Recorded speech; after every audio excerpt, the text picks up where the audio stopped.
Good morning, everyone. I hope you had good 2 weeks of constituency work.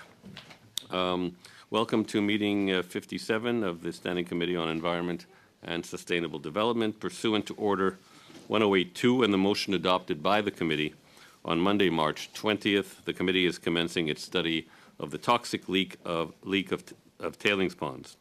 Today's meeting is taking place in hybrid format.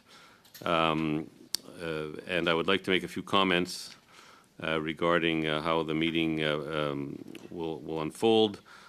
Please wait until I recognize you by name before speaking. For those participating by video conference, click on the microphone icon to activate your mic, and please mute yourself when you are not speaking. Interpretation for those on Zoom, you have a choice at the bottom of your screen of either the floor audio, English audio, or French audio, and for those in the room, you can use the earpiece and select the desired channel. A reminder that all comments should be addressed through the chair. For those in the room, please raise your hand if you wish to speak. For those on Zoom, please use the raise hand function. And I would like to welcome to committee today Ms. McPherson, who's substituting for Ms. Collins, and Ms. Goodrich for Mr. Lake, and I hope you enjoy your time here and will want to come back at some point. And Ms. May, of course. Ms. May is almost a regular, so it's not so unusual to see her. Passing my begging bowl for questions later. Okay. Well, it's nice to see you here again, Ms. May. And before we start, we have with us for the first panel Chief Alan Adam from the Athabasca Chippewa First Nation, as well as Kaylee Davies Flett, a regulatory advisor from the Fort McMurray 468 First Nation. We have Martin Grigar, am I pronouncing it properly? Who's a professional engineer. And from the Mikisew Cree First Nation online, I believe, we have Chief Billy Joe Tucaro and Melody Lipin, a director. I would just like to emphasize that the opening statements are 5 minutes only. So at 5 minutes, I will have to cut you off, but that's okay because a lot of what I'm sure would have been said in the overrun can be said during the question and answer period. Alors, je crois que c'est à peu près. So I believe that's about everything I had to say before getting started with the testimony. So we will start for 5 minutes with Chief Alan Adam. Sir, you have the floor.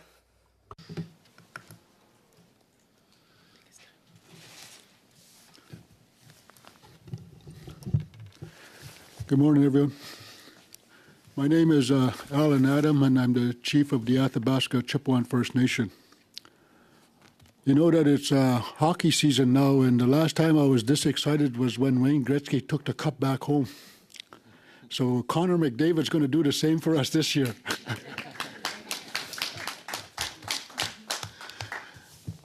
You know, that coming down to Ottawa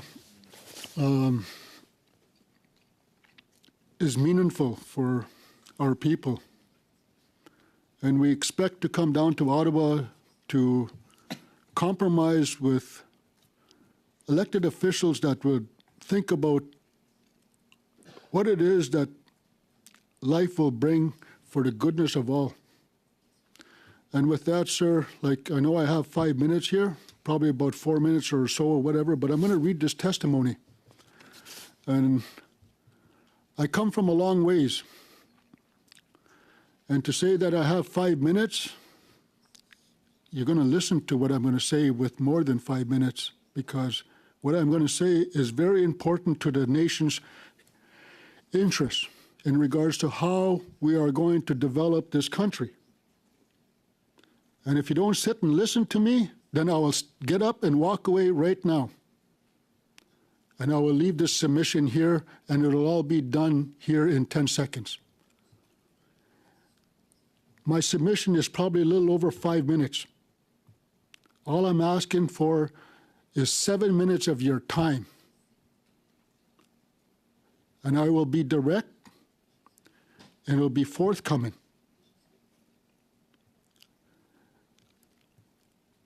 I came out of my way from Alberta to come to sit before you today to make you understand what it is that our people are going through. And we are not a joke. Good morning. Thank you to the honorable members for inviting us here today. This issue is extremely important, and it deserves more attention. While I would like to tell you that it is my pleasure to be here, that would be a lie. For some reason, it has become my job to come to this place in order to remind this government and its duties and its responsibilities. Your responsibility to uphold our constitutional guaranteed treaty rights under Section 35. Your responsibility to deliver basic health, social, education, and infrastructure service that your settlers' communities take for granted.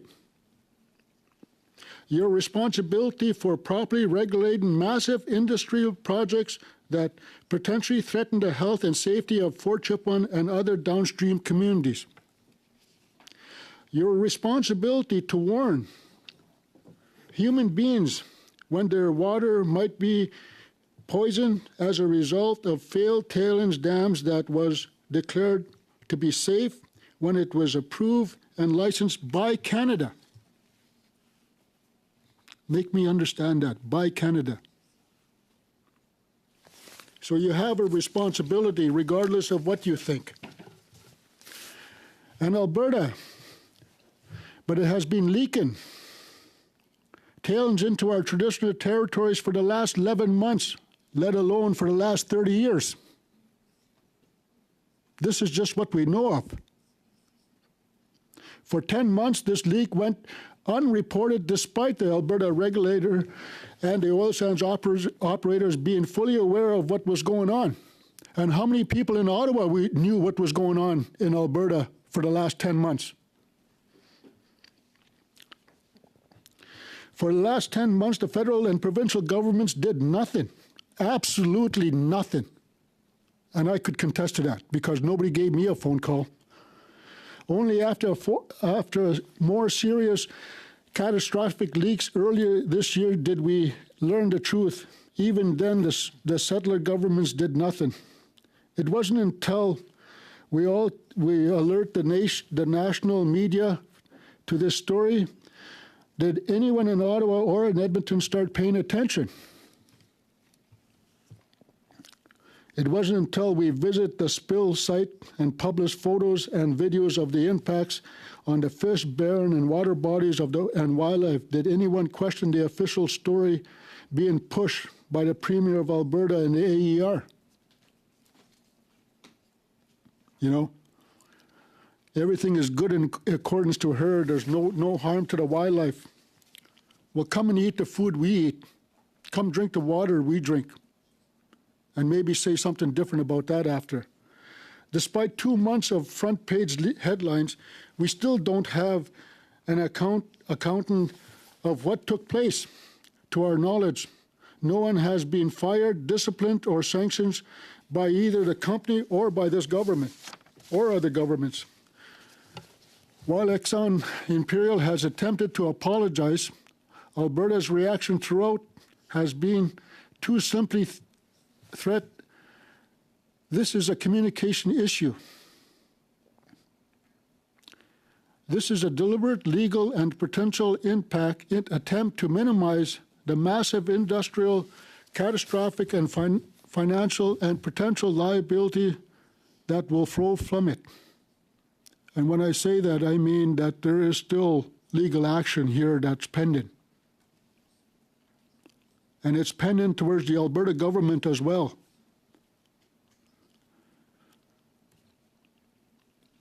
And don't walk away too far, Canada, because you guys are just as much as a perpetrator in regards to what has happened here. I wouldn't be here today in Ottawa if there was nothing going on in Alberta. But unfortunately, it's still happening. It's still leaking today, and no answers have been given to fix it. But we'll carry on. What I take from this is that Canada, in this country where you can dump 5.5 million liters of toxic sludge into the environment, just remember that was said in one day, 5.5 million liters in one day. When I went to Imperial site, they said that place was leaking for 3 days, times 3 now. Understand that, without being accounted for. And I'm telling you firsthand because I was on the site. Threaten the health of the well-being of the downstream communities and suffer no consequences. The Canadian Pension Plan and the Alberta Investment Management Corp continue to invest tens of millions of dollars every year into the oil sands. Canadians expect that this industrial will properly regulate. I'm here to tell you that is not true. They do not regulate. While Alberta bears much of the blame, Canada must also shoulder the responsibility for what is happening. The CEPA and the Fisheries Act and the Mackenzie River Basin Transboundary Water Masters Agreement that you have with your own counterparts, you guys can't even fulfill that. Like, I would have told them that 20 years ago.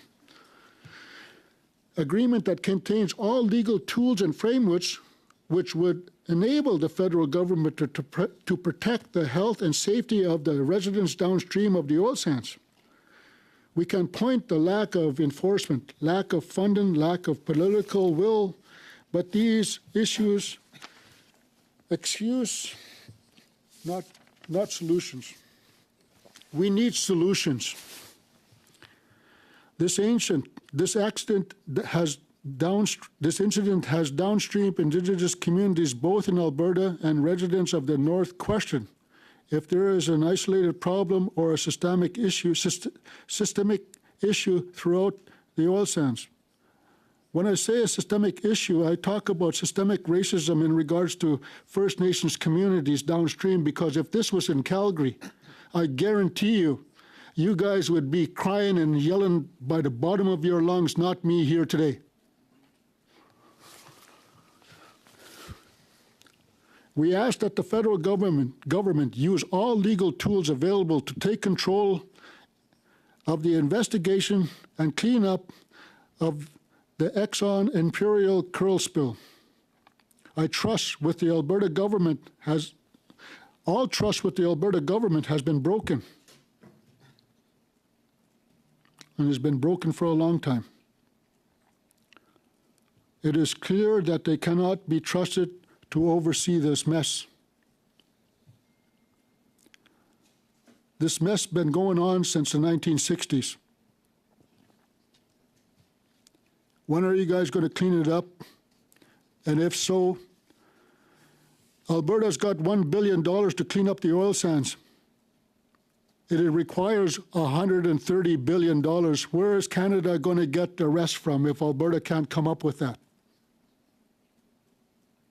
And that's a true fact, written by your peers, not by me.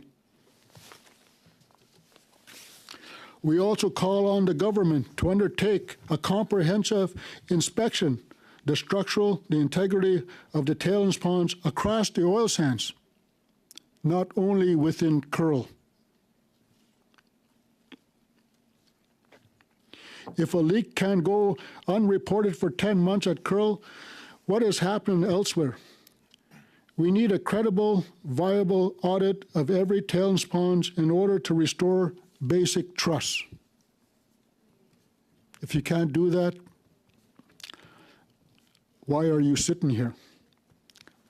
Finally, Canada needs to ensure that Indigenous peoples have a direct role in how oil sands are regulated and how decisions about tailings are made. We need to prioritize the policies of how it is going to deal with the tailings pond. Long-term, Industrial and Alberta are proposing to treat the tailings liquid and release it back into Alberta, the Athabasca River. There is no way my community or any downstream communities will accept this solution.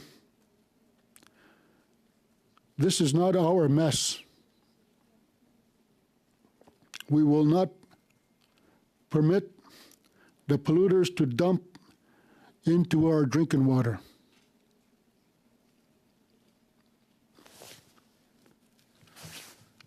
Because if you do that,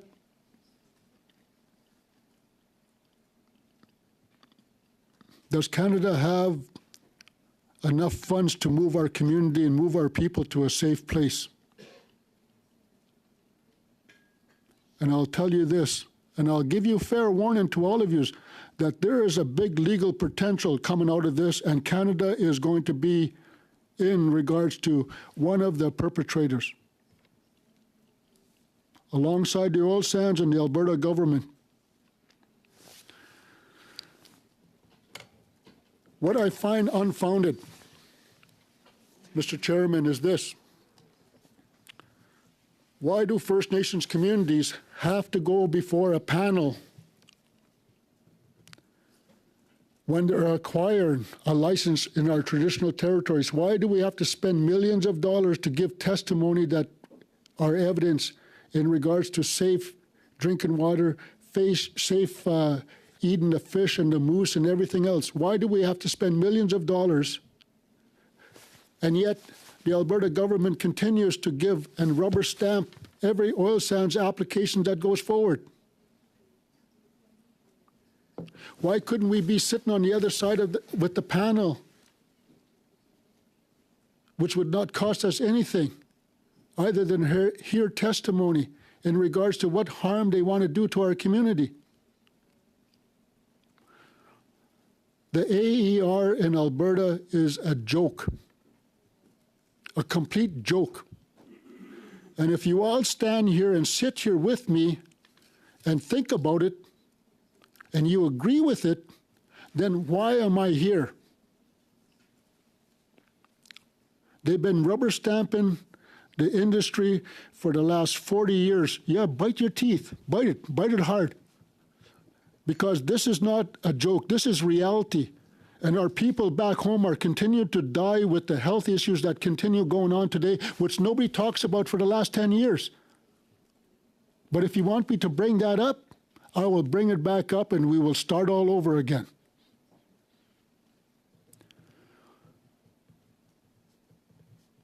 You like the fact that I have to hear from my father-in-law? And I'll tell you this. My father-in-law today is going to get his results back because they found a big growth in his liver last week of cancer. And I'm supposed to be with my wife, to be with her, to comfort her when she hears this news. But I'm here giving testimony to everybody across Canada about the issue, about what's going on in our community. And if these tailings ponds continue to leak, our life expectancy is not going to be 80 anymore. Our life expectancy throughout the whole community would probably be about 60. The reason why I say that is because the young people are starting to catch cancer now. And we're not talking about all the mental issues that continue to go on after COVID. These issues were here long before COVID came, and they will be here long after COVID goes. And if we can't deal with it, then we have a problem. Then there should be no more development going on in our area, because our people are being affected by it. And the communities downstream continue to be affected by Mr. Chairman. If anyone here believes that this is safe, I invite you to volunteer your community's water supply for a long-term tailings storage. This problem will not go in a simple fix itself. Canada and Canadians have made billions of dollars from this resource. Canada has a responsibility to address the larger tailings and the reclamation crisis that is unfolding in our region and threatens the entire Mackenzie Basin downstream of the oil sands by empowering the federal mandated Indigenous-led co-management body with the effective oversight and enforcement that powers to affect this. What we're asking for, Mr. Chairman, was that we are asking that we, First Nation communities that are going to be affected by major industrial components, that we are the AER, we are the regulators, that we should be sitting behind the table, not giving evidence about the damages and the effects that industry has to our communities. And why should it continue on today in the 20th century? What mandate do you have? Because the mandate that you have is affecting our people downstream, and it's going to continue to affect them. I'll leave it at that, Mr. Chairman. Thank you. We'll go now to Mr. Grigar. Thank you, sir, and thank you, Chief Adam. I'm here today to speak on behalf of Fort McMurray 468 First Nation. Neil Cheecham was in attendance, but he's unable to attend today. So I have the honor to speak on behalf of him and the community's members. Today is a day we all thought would never happen, but more importantly, the errors in disclosure, reporting to the DFO and the Indigenous communities was disappointing. To this day, we are still waiting for a scope of work to get approved to review technical documents from Imperial and even request to Imperial to review more documents or water qualities have been delayed or postponed, or the details that have been provided has been very limited. And this obviously creates distrust with the communities and obviously with the community members. We live in a rural-based society, and I will repeat this again. We live in a rural-based society.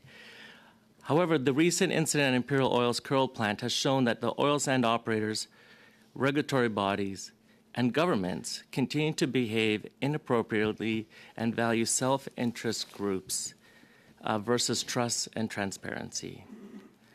Therefore, today we seek to express the growing request that regulations and policies in remediation, environmental protection, and restoration needs to be grounded in the protection and continuance of inherent Aboriginal and treaty rights in the area.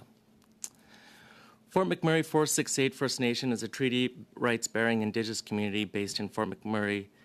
In 2021, Canada's United Nations Declaration on Rights of Indigenous Peoples Act received royal assent and came into force. This is very important to the communities in this area because this allows them the ability to practice their treaty rights on this land when the oil sand operators wrap up their operations. This legislation provides a roadmap for the Government of Canada and Indigenous peoples to work together to implement the UN Declaration based on lasting reconciliation, healing, and cooperative relations. Critical to exercising our rights is the use of the region's extensive waterways, including, and most importantly, the Athabasca River watershed. With that in mind, there is a growing concern with the tailing ponds that contain process-affected water and industrial wastewater. That is currently estimated at 1.7 trillion liters and covering 225 square kilometers. And the increasing risk of seepage will have a detrimental impact to wildlife, traditional fish source, and drinking water. Tailing ponds and seepage issues are difficult to reclaim and create a growing concern about environmental impacts and impacts to human health, treaty rights, and culture. To reiterate Chief Adams' comments is the Indigenous communities have been suffering increasing rates of cancer in that area. And we've all assumed that these ponds have been leaking, and today is the first example where there's evidence of these tailings water escaping outside of their site. This increase in risk in cancer, everybody brushes it off as Indigenous communities smoke, they drink, they live an unhealthy lifestyle. And I think it's important to understand that there might be other reasons to the increasing risk to the Indigenous communities in that area. The recent incident at Imperial Oil's Curl plant and the ensuing environmental protection order highlights the serious regulatory and management deficiencies, the lack of regulatory oversight and decisive action regarding the incident, coupled with an absence of early communication, meant that communities like Fort McMurray 468 First Nation and all the other communities in that area were potentially exposed to acute and chronic human health risks through multiple pathways, surface and potentially groundwater. Now, there's evidence to say it was winter and the wildlife wasn't prevalent and they're all asleep, and drinking from frozen rivers or tributaries were probably not as important as maybe in the summer, but the risk was there. And it's still there, and it continues to be there. The way the matter has been managed is further eroding our confidence in Alberta's regulatory regime, issue management capacity, and its ability to protect our rights. Therefore, we would ask the people in this room to consider our comments and take into consideration targets and metrics that are meaningful for the industry and the stakeholders, which are the communities that surround this development.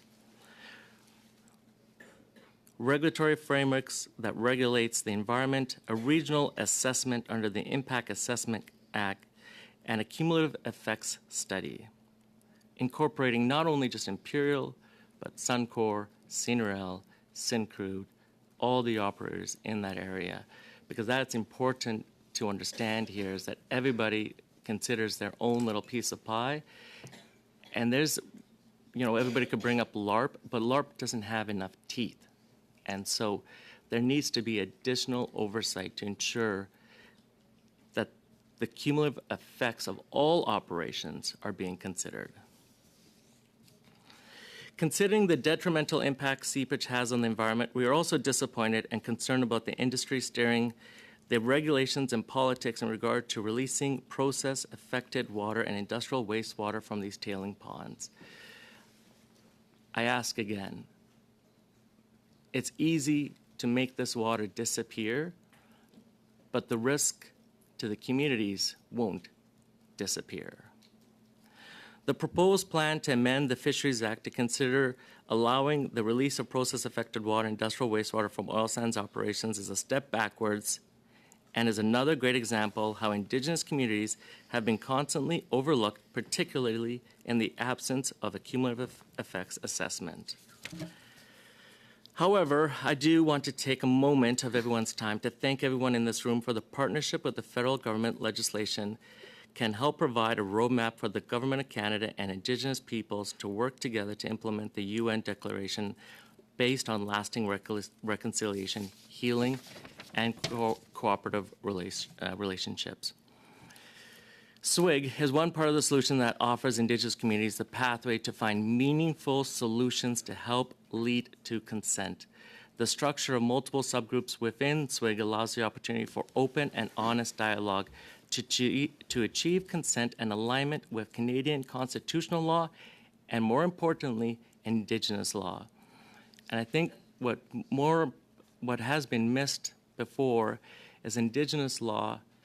The gap between Indigenous law and constitutional law has caused conflict and rift between the communities. And I think SWIG offers that pathway to bridge that gap moving forward. I would ask today that because the concepts of reclamation and equivalent land capability are usually derived from agriculture or forestry perspective, Historically, with minimal input from Indigenous communities and knowledge keepers, we would like to begin to focus on a more active regulatory framework to begin and to evaluate the protection level and develop and apply Indigenous standards where required to traditional foods, land use, and cultural practice than the default guidelines being utilized by the AER.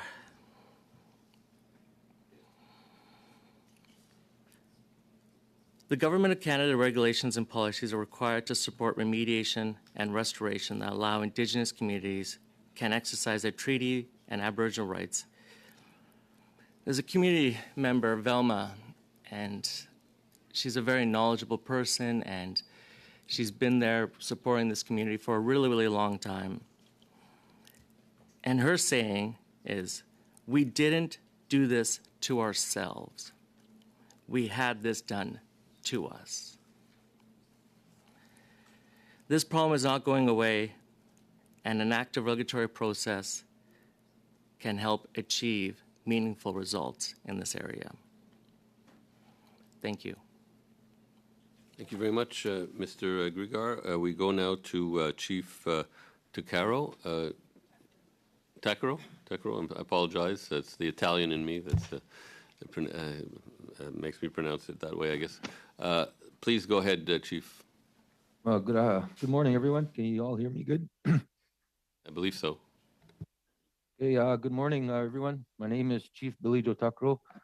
I'm calling from Fort Chipewyan, Alberta. I, too, would like to echo Chief Adams' words. For a matter of seriousness, I, too, will be going past my allotted 5 minutes. That's in respect to the seriousness of the situation that is occurring in the community at this time. With that, I'd like to thank you all today for inviting me to speak today. My name is Chief Billy Joe Tuckrow of the Mixu Cree First Nation. I'm joined today by Melody Lapini. She's the director of our Government and Industry Relations Department. She will assist me with answering any questions you may have. First of all, we would like to take this opportunity to express our frustration and critical concerns regarding the Imperial Oil Curl Sands Project's tailings leak of toxic substances into our environment and how that has been poorly handled. Why we say that is because we as a community, as Chief Adam had mentioned as well, we were notified only almost 10 months later, and that is totally unacceptable. For that, I too, as the chief of the Mixu Cree First Nation, should have been notified as soon as it occurred. But it's important that you keep the current crisis in context, and that context is the constant lack of necessary federal protections of our environment, rights, and health in the face of what is now 1.4 trillion liters of liquid waste located near rivers, wetlands, lakes, and groundwater that flows downstream to our community and ultimately the Arctic. Try writing down that number. That's 1,400,000,000,000,000 liters. That is a lot of zeros. First, a bit of background. The Mixu Cree First Nation is the largest Treaty 8 First Nation in the oil sands region. Our traditional territory has a convergence of federal interests. One, it is home to Canada's largest national park, which is also a UNESCO World Heritage Site. Two, it contains important transboundary waters. Three, it provides one of North America's most important migratory bird pathways. Four, it includes iconic species like caribou and wood bison. Five, it is made up of a system of lakes, rivers, and wetlands that have support important fish species and fish habitat. Six, it contains some of the largest industrial projects in Canada. These projects produce huge amounts of greenhouse gases and all manner of contaminants, including some that are or should be regulated under SEPA 1988. When Mikisew signed Treaty 8 in 1899. We committed to a partnership with the Crown. We agreed to work in partnership around our land and resources with Canada, and the Crown agreed not to interfere with our ability to exercise our treaty rights, and agreed to make sure we have the land and waters we need to maintain our way of life. Those are the rights that are to be protected under Section 35 of the Constitution Act 1982. Committee members, we are here today to tell you that the promises the Crown made to us are not being met, and the Parliament and the federal government must do more. I too must add, I am the chief of the elder that was mentioned by Chief Adam, and today is going to be it's going to be a very emotional day for the family and for the First Nation of the Mikisew Cree, since this incident happened last May.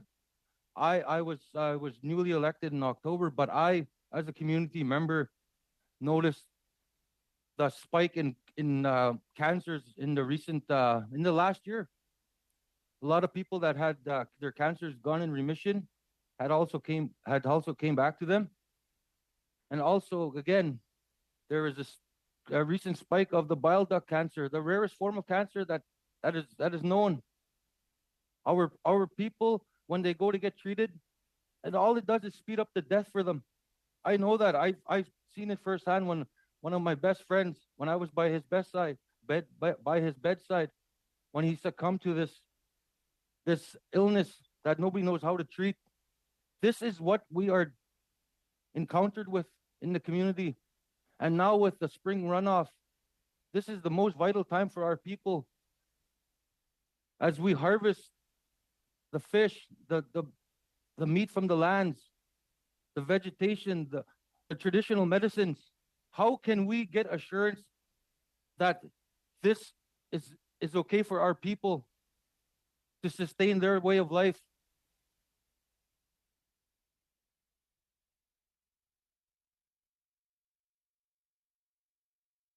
The Curl crisis shows these failures on multiple fronts, and we fear that Curl is just the tip of the iceberg, and we are bracing for even more catastrophic events unless there are real reforms. And from that, I say that this is not only a Curl issue, this is all industry that have tailings ponds. We are putting you on notice today that we will not take this. This will be a one and done thing, because like Chief Adam had said, is Canada ready to move us as well, the Mikisew people, to a safe haven? Summer is coming. There's going to be kids swimming in the lakefront. All the RMWB is test the water that comes out of this taps. Who can give me certainty that when these kids go in the water in the springtime, in the summertime, and they swim, that they're going to be safe? That's what we want as a community. One of the clearest lessons from this crisis at Curl is it has reconfirmed that the AER is a captured regulator that is simply not trusted partner in protecting federal interests in our community. As an Indigenous community in the oil sands and downstream of it, I can tell you that it is appalling that Alberta has done so very little to manage the escalating growth and scale of these massive toxic ponds that seep into our natural environment and watersheds. This creates risk of our way of life for national important ecosystems and for the well-being of Canadians. Let me give you some examples of how the AER is failing us and all of Canada. They had information about the seepage for what now appears to be years, without any notice or sharing of data with us for the federal government. The AER has had data showing seepage from ponds for years and confirming seepage moving beyond the seepage interception systems, but has taken no action. The AER ignored clear findings of the Joint Review Panel for the Curl project. Number 4, we will struggle to get sufficient data from the AER regarding the Curl event, and the AER is allowing Imperial to limit data gathering and sharing. The federal government's response has been better. Indigenous Service Canada has taken important steps around crisis access to drinking water and mental health supports. And the Environment Minister has listened to us to try to build path forward that recognizes us as real partners.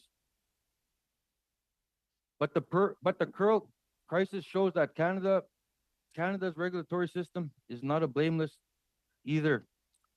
Canada's response to the crisis has been hampered by provincial failures to share information and follow clear findings of the Curl Joint Review Panel.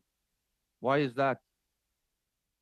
Also, Canada has had many opportunities to be better prepared for either hasn't taken critical actions or has been too slow to act. Let me highlight a few. 1, it has been more than 5 years since the UN's World Heritage Committee requested a risk assessment of tailings ponds. Why?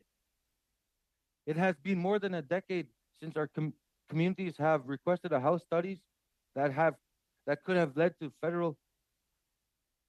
federal protections. And that's why the Mixu people, when we had sent the letter to Mr. Prime Minister about a month ago, we requested that we get on the house study, especially with what's going on now and the recent spike of cancers in the community. 3, federally supported scientists have identified seepage from tailings ponds into fish-bearing waters for more than a decade, with no improvements to regulations or laws.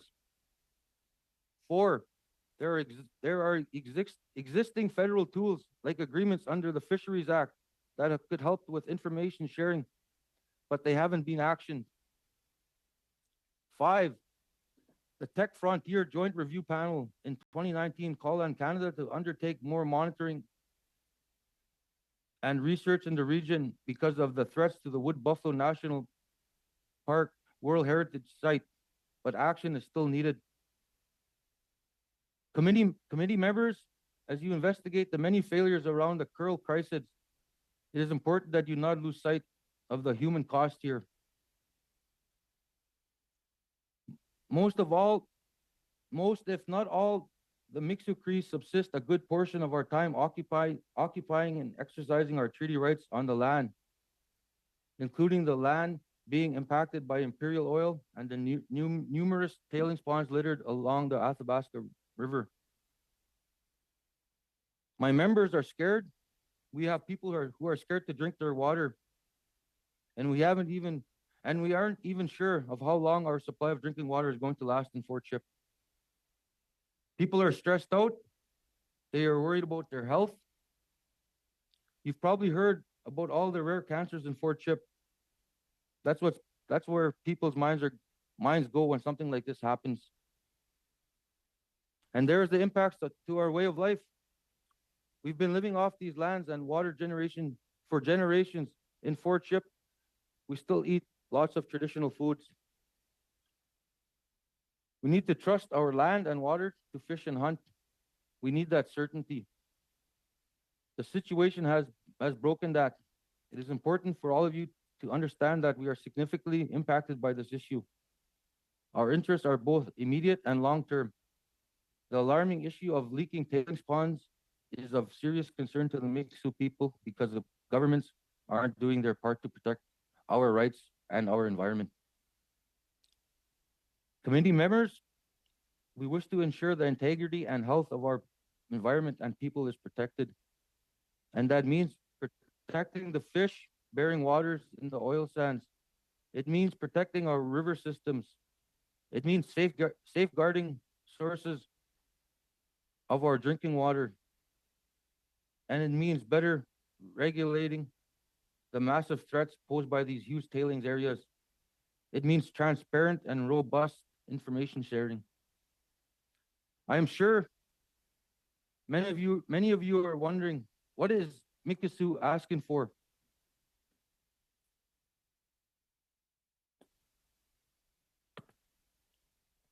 we are simply asking for certainty. Certainty that these leaking tailings ponds will be fully cleaned up and that no contaminants that may pose any risk to our health and livelihood will reach our traditional foods and drinking water. Certainty that our waters will be safe to drink and use. Certainty for the health of my people. Certainty about the way our land and will look and function in the future.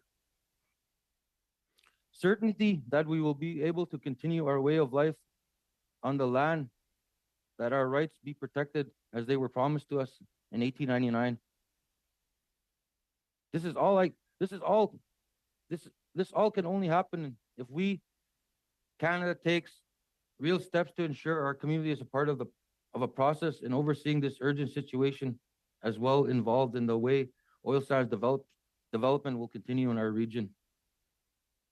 And it can only happen if these starts to be real accountability and transparency around this situation and all the tailings ponds.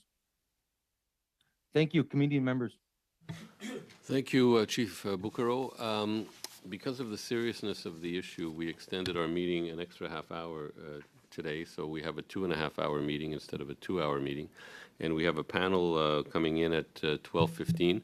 So we'll go to one round of questioning, 6 minutes, starting with Mr. Deltel. I believe you'll be sharing with Ms. Goodrich. Madam, gentlemen, thank you so much for your important testimonies. Chief Adam, you talk about restoring the basic trust. You're right. And this is why all of us are here. And this is why all of us around this table ask for this committee. This is our duty, our responsibility to go deep in this problem. Nous devons nous assurer que ce très We need to ensure that this very serious incident does not occur again, and above all, that we understand why it happened and how people who lived through it were affected by this incident. And that is why, Mr. Chair, I would like to give the floor to the MP from the place where this happened, the MP for Fort McMurray. Yes, thank you, and thank you, Mr. Deltel. So I think to start out, you guys are the first witnesses we're hearing in this study.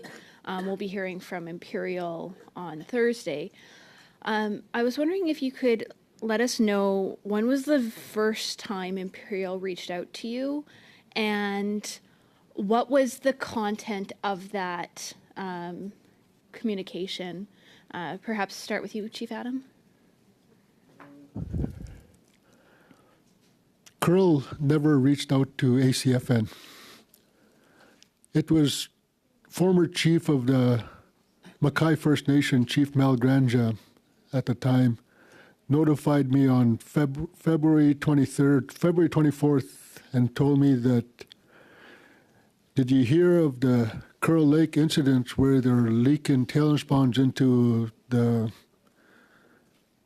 Firebag River? I said, no. And he said, well, you better get on it. How come nobody notified you? I said, I wasn't aware of this. And this was 10:30 at night. What year?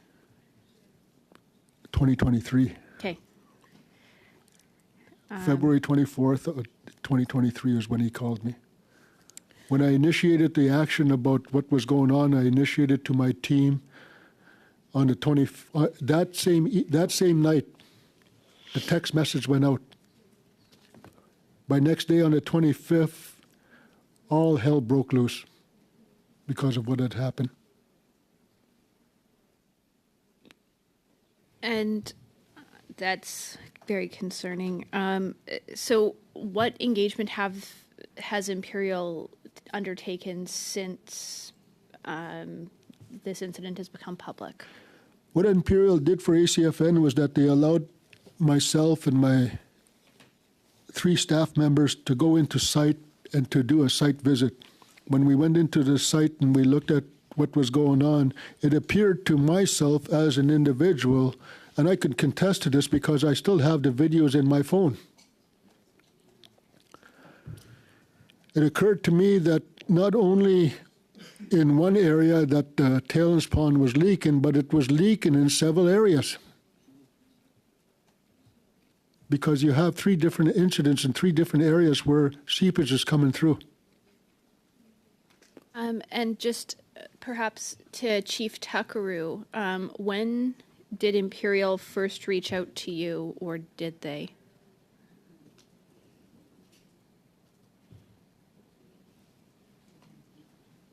You're on mute, Chief. Oh, sorry about that. Sorry about that, Leila. It would have been around the same time as Chief Adam.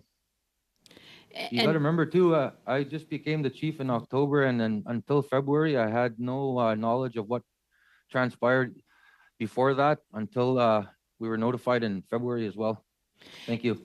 And did you also hear from Chief Granjam, or did you hear from Imperial directly? No, I did not hear from Chief Granjam. From what I heard was we didn't hear from Imperial right away, so it was more or less from the word of mouth from the street. So that's why I got my JR team to question. No, I appreciate that. I think it's important to make sure that we have these facts on the record, because it is critical as we're going forward that we have that information. And I believe you guys all have impact benefit agreements in place with Imperial. Is there anyone perhaps that can talk to how that communication is supposed to look like as part of the impact benefit agreement? When it comes to impact benefit agreements, in our impact agreement, Imperial was supposed to notify us of everything that happens on their site, and that goes for every oil sands operators out there too as well. For some reason, this had a breach, and they breached their own agreement. We, as the First Nation from the Athabasca Chippewa First Nation, we always uphold our side of the agreement and not talk bad about the oil sands operators.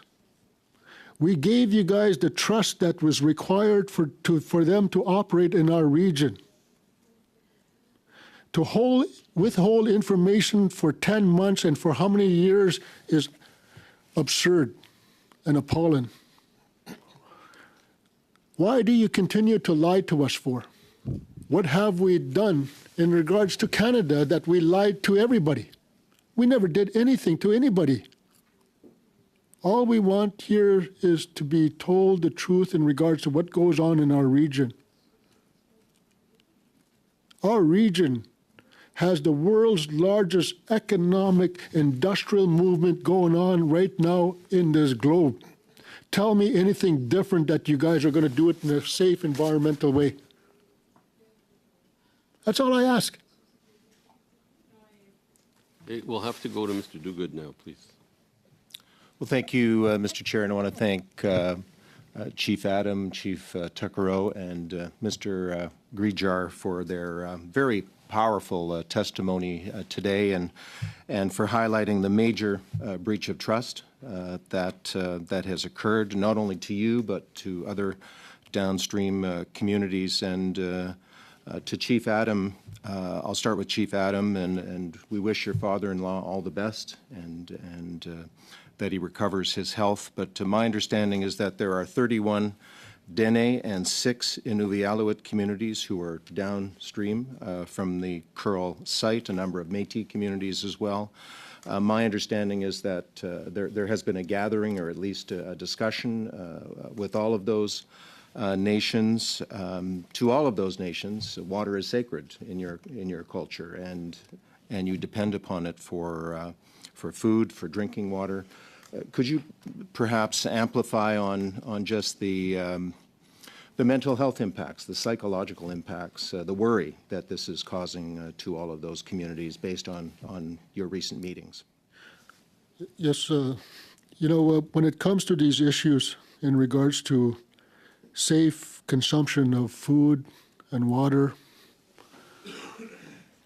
after being notified about the spill from Curl Lake and being told and finding out that it was all true, I went back home to Fort Chip. I had to turn that tap on to cook my food. I drink 2 cups of coffee every morning. Where did that water come from? You know, and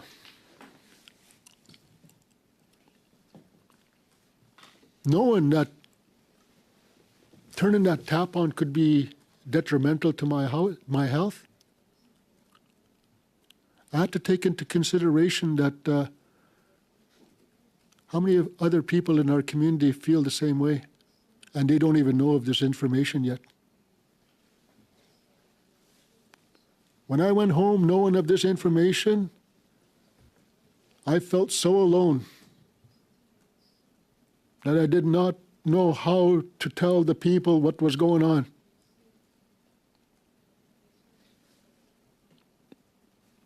And yet, sometimes to be called down for telling the truth.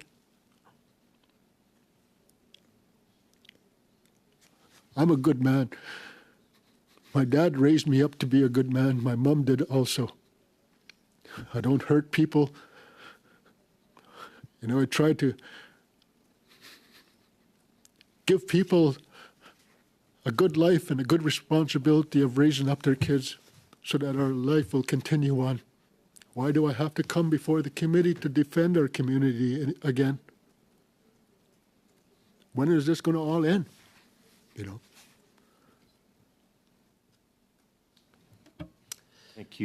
Thank you, Chief Adam. I think Mr. Grejar wants to end it. Yeah. Thank you, Chief Adam, for that those powerful words. Martin? For sure. I think the mental health impacts and the concerns and the lack of transparency and the continued to lack of transparency is only causing more and more concerns with the community members, especially when we're entering into spring and everything is going to flow a little bit easier and I think we have to keep that in mind. We came out of COVID and communities have been isolated, and Indigenous communities are very social people. And now we come into where communities knew the tailing ponds were leaking or assumed to be leaking, and now this is the first case to actually validate everybody's concerns that these things were just escaping outside of their control. I do also want to answer a question that was posed before, and yes, the CBA agreements keep us things confidential, but I think it's important to note that the duty for Imperial to not engage communities when they started their investigation and continuously release information and data as it was acquired has been the initial breach to those CBA agreements. And I think we need to keep that in mind. Yet we still continue to honor the CBA agreements because we maintain the trust in ourselves and the respect for ourselves to ensure that Imperial has the duty to work with the communities and continue to work with the communities. And I will close with this, is the communities, the Métis, Local 1935, and Fort McMurray 468 First Nation propose a more collaborative proposal to work with Imperial, to collect data with Imperial, to look at human health impacts with Imperial. And yet the response we got back was, this is too complicated. Please just give us a cost estimate for just the EPO review process, technical review process. And this is the fundamental break within the system where industry is self-regulated. And when you leave an industry self-regulated, you expect them to behave in a manner that upholds the values of Canadians. Thank you. Thank you. We'll go now, Madame Posé. Now, Madame Posé, you have the floor. Thank you, Mr. Chair. Is it okay? Can you hear me in French? Can you hear the interpretation? Some answers that are so important. So Chief asked me to say something from the youth perspective when you asked about mental health, and I think it's very important that we do communicate that way from the youth. And speaking from someone who grew up with industry, I was born and raised in the region, Fort McMurray region, and Fort Chip has a special place in my heart. My family's from Fort Chip. I go there every second week, every week, sometimes now with work. So as somebody that's just starting on my journey and starting in life, you question whether or not it's a safe place to bring up a family, somewhere that you can bring your children to go swimming, like Chief Tuckrow said. I swam at the lakefront. Is something going to happen to me because I grew up with industry? These are the mental health things and the questions that we're asking ourselves. And so thanks to Chief for helping me say that today, but it's very important to say that people my age and people that are younger than me are growing up in this, and either they're going to become so jaded that they're not going to look out for themselves anymore, or they're going to becoming more and more active in this process. So we should start moving on it. Okay, thank you. Madame Posey. Madame Posey, you have the floor. Good morning, everyone. Thank you for joining us. Thank you for your testimony, which was very touching and moving. Well, listen, I had a lot of reaction. I saw some reactions by Chief Adam in the media, and I think that I'm just going to wait a couple of moments, Mr. Chair.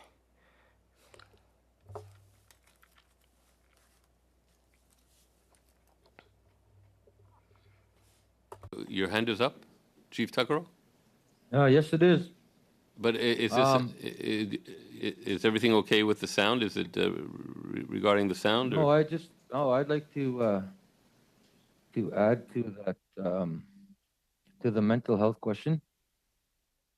First of all, the gentleman that did ask the question, he made reference to the Inuvialuit and the Dene and the Métis in the area. Correction with that, you got to also remember that there is the Mixtu Cree First Nation in this area from downstream. Thank you. Okay, as the chief in community, since the start of the year, we've probably have had 18 deaths in community. There is a crisis in the community. People are committing suicide. Is it tied to what's going on with the water and what people are thinking, what's going on? It's something that needs to be addressed rather sooner than later. I truly feel where Chief Adam's coming from, because like I'll go back to like the kids swimming this summer. How do we give them a peace of mind and certainty that they're okay to swim there? You got to remember the swimming pool here in community is only open Sunday to Wednesday, or no, I mean from Wednesday till Sunday, and the kids use these water bodies for swimming during the winter months when they can't access the swimming pool. I'm being questioned by parents. What are you guys doing? How can you give me certainty my kids can go into the water?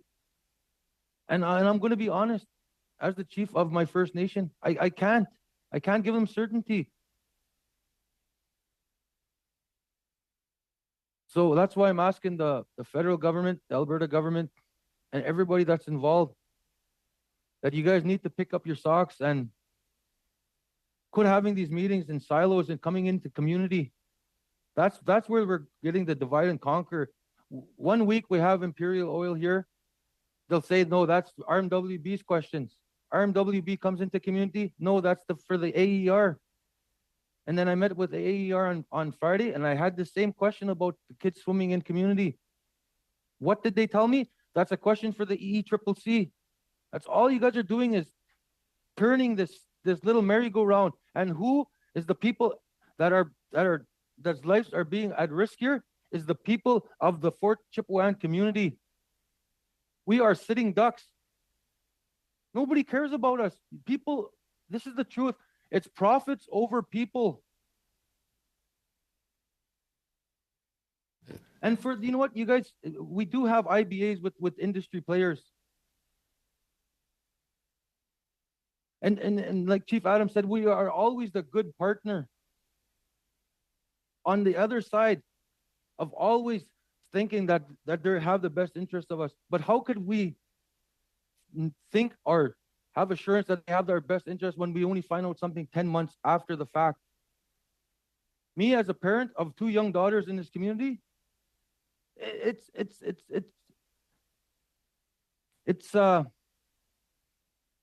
stressful. And like Chief Adam said, when he turned on that tap, it's the same thing I thought about a week ago when I was taking a shower. Am I okay? Imagine that, the undue mental stress, just because we want to do something that you guys have every right to do whatever you want in your healthy communities where you guys drink water. If this was in Ottawa right now, I guarantee there would be a crisis. When is Indigenous lives matter? I think you guys need to take a hard, serious look and think the time is now. Because if this ever happens and along the Athabasca River where one of the tailing ponds is actually situated, and if this goes, this will be the death of Mikisew people. And all for profits over people. Thank you. Thank you, Chief Tuckero. Madame Posey. Madame Posey, yes. Thank you. Thank you to all of the witnesses for your testimony, which was very moving. And first of all, I would like to say that if you have documentation to provide us with, please don't hesitate. We will receive it and read it attentively. Chief Adam, I think that your calm is very remarkable. I've seen you on TV a few times, and what your community is subject to discrimination and a horrible situation involving threats to your health, and for not just 11 months, but many decades. Listen, we found that for a number of years, the government of Alberta and Health Canada filed a complaint against Dr. John O'Connor, a family doctor in your region. And what he was saying was that he denounced the high rate of cancers. 3 deaths from a very rare cancer that should not have been appearing at that rate in a town as small as Chipewyan, and he denounced that. And you also asked Health Canada a number of times for specific evaluations on the health of your communities, like an overall report card. Did you receive any sort of evaluation following that request? No, madam, I did not receive any confirmation about what you asked in regards to the health issue.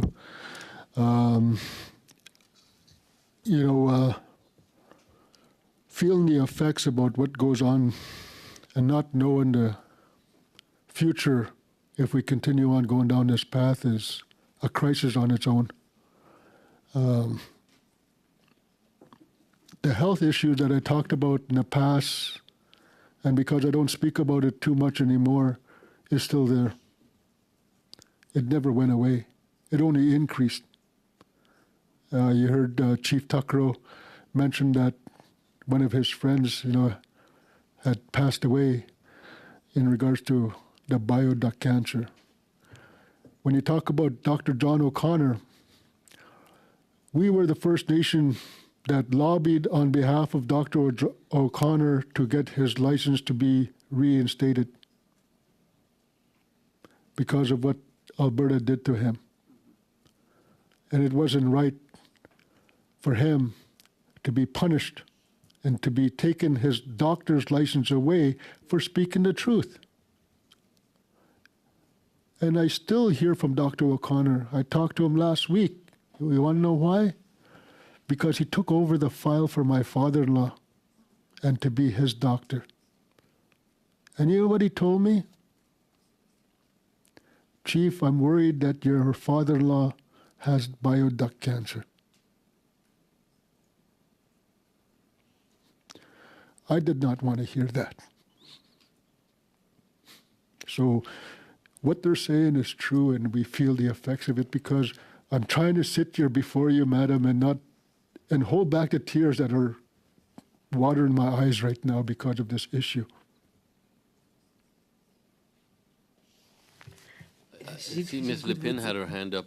Yes. Ms. Lepin, did you want to say something? Yes, sorry. Go ahead, please. Just in regards to some of the work that I have done regarding the health, requesting a health study. We started requesting for a health study in 2003 at the joint review panel hearing for the CNRL, Horizon Mine, and the Shell Jack Pine Mine hearings. We've been advocating and requesting for health studies for over a decade. Just recently in the Tech Frontier hearing in 2019, we presented the federal government with a health study proposal. And Health Canada and other federal governments have that proposal and have sat on it since 2019. So this is not something that we have not been requesting and pushing through various regulatory proceedings that include the federal government and joint review panels. So there is a health proposal. We can give all of the requests and proposals on how to do a health study in the community. However, no action has been taken. Madame. Madame Posey, just a quick comment because I would like to move on to Ms. McPherson. I don't get my 6 minutes, well, nearly. Well, to follow up to Ms. Lepin, the health request is at the origin of the UNESCO request for Wood Buffalo Park.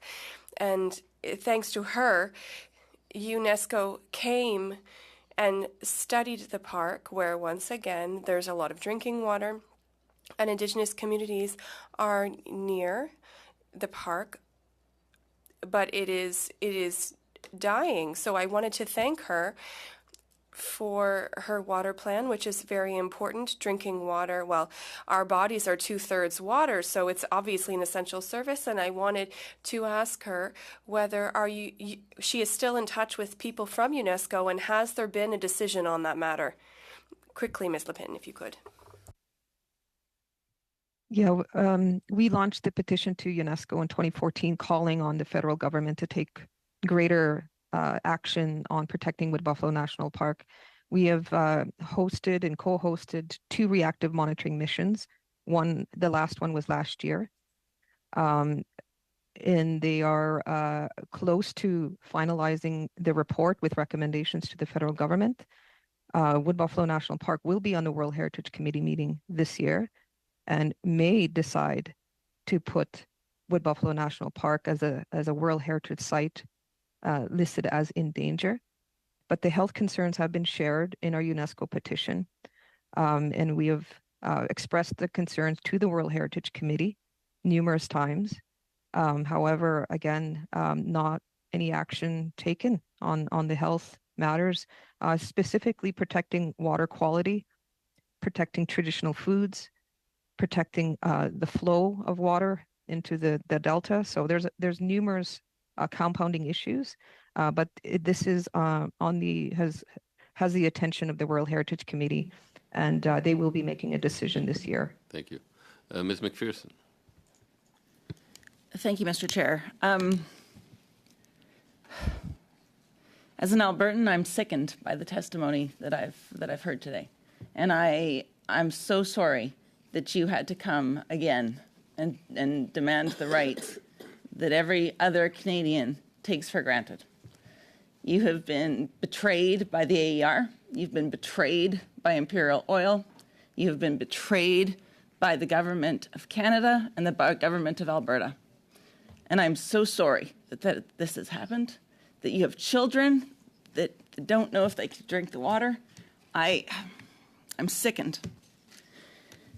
And Chief Adams, the fact that this isn't the first time This is not the first time that you've had to come here. This is not the first time that you've been betrayed. So my question is for you. We are going to have representatives from the AER here. We are going to have representatives from Imperial Oil here. What would you like me to ask those representatives?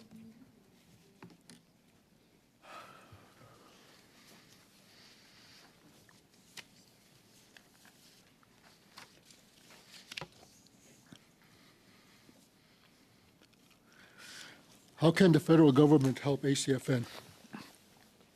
The federal government can push to have the tailings management framework in Alberta be overhauled.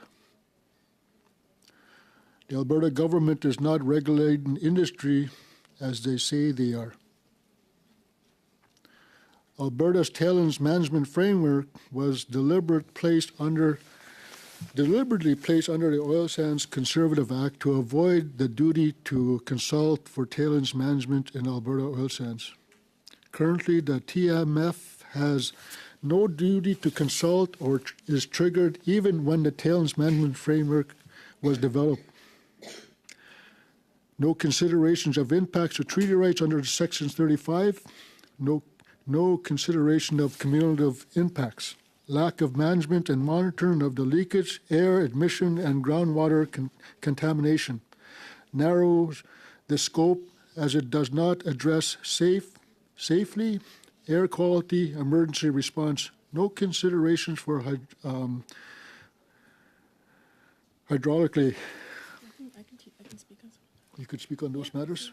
Go ahead, yeah.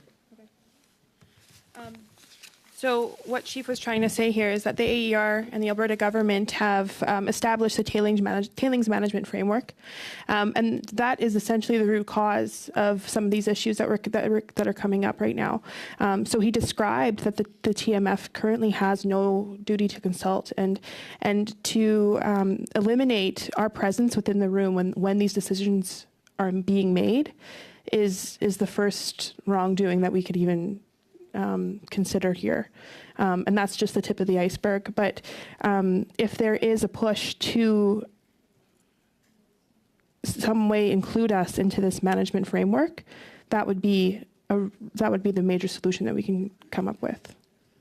And further to the question in regards to what it is that Canada could do, Canada could recommend to the Alberta government that when it comes to major development, that the First Nations not give testimony at a hearing, but sit on the panel and listen to the questions that industry puts before them of why they want to have their projects on our traditional territories. That's what I'm asking for. I'm asking for a seat at the table to make the decisions. Either we give the green light or we give nothing. And right now, everybody's been given the green light, and the only result that we've been getting back is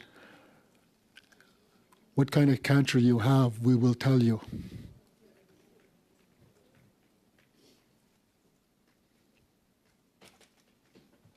I'm so sorry, Chief Adams. Martin.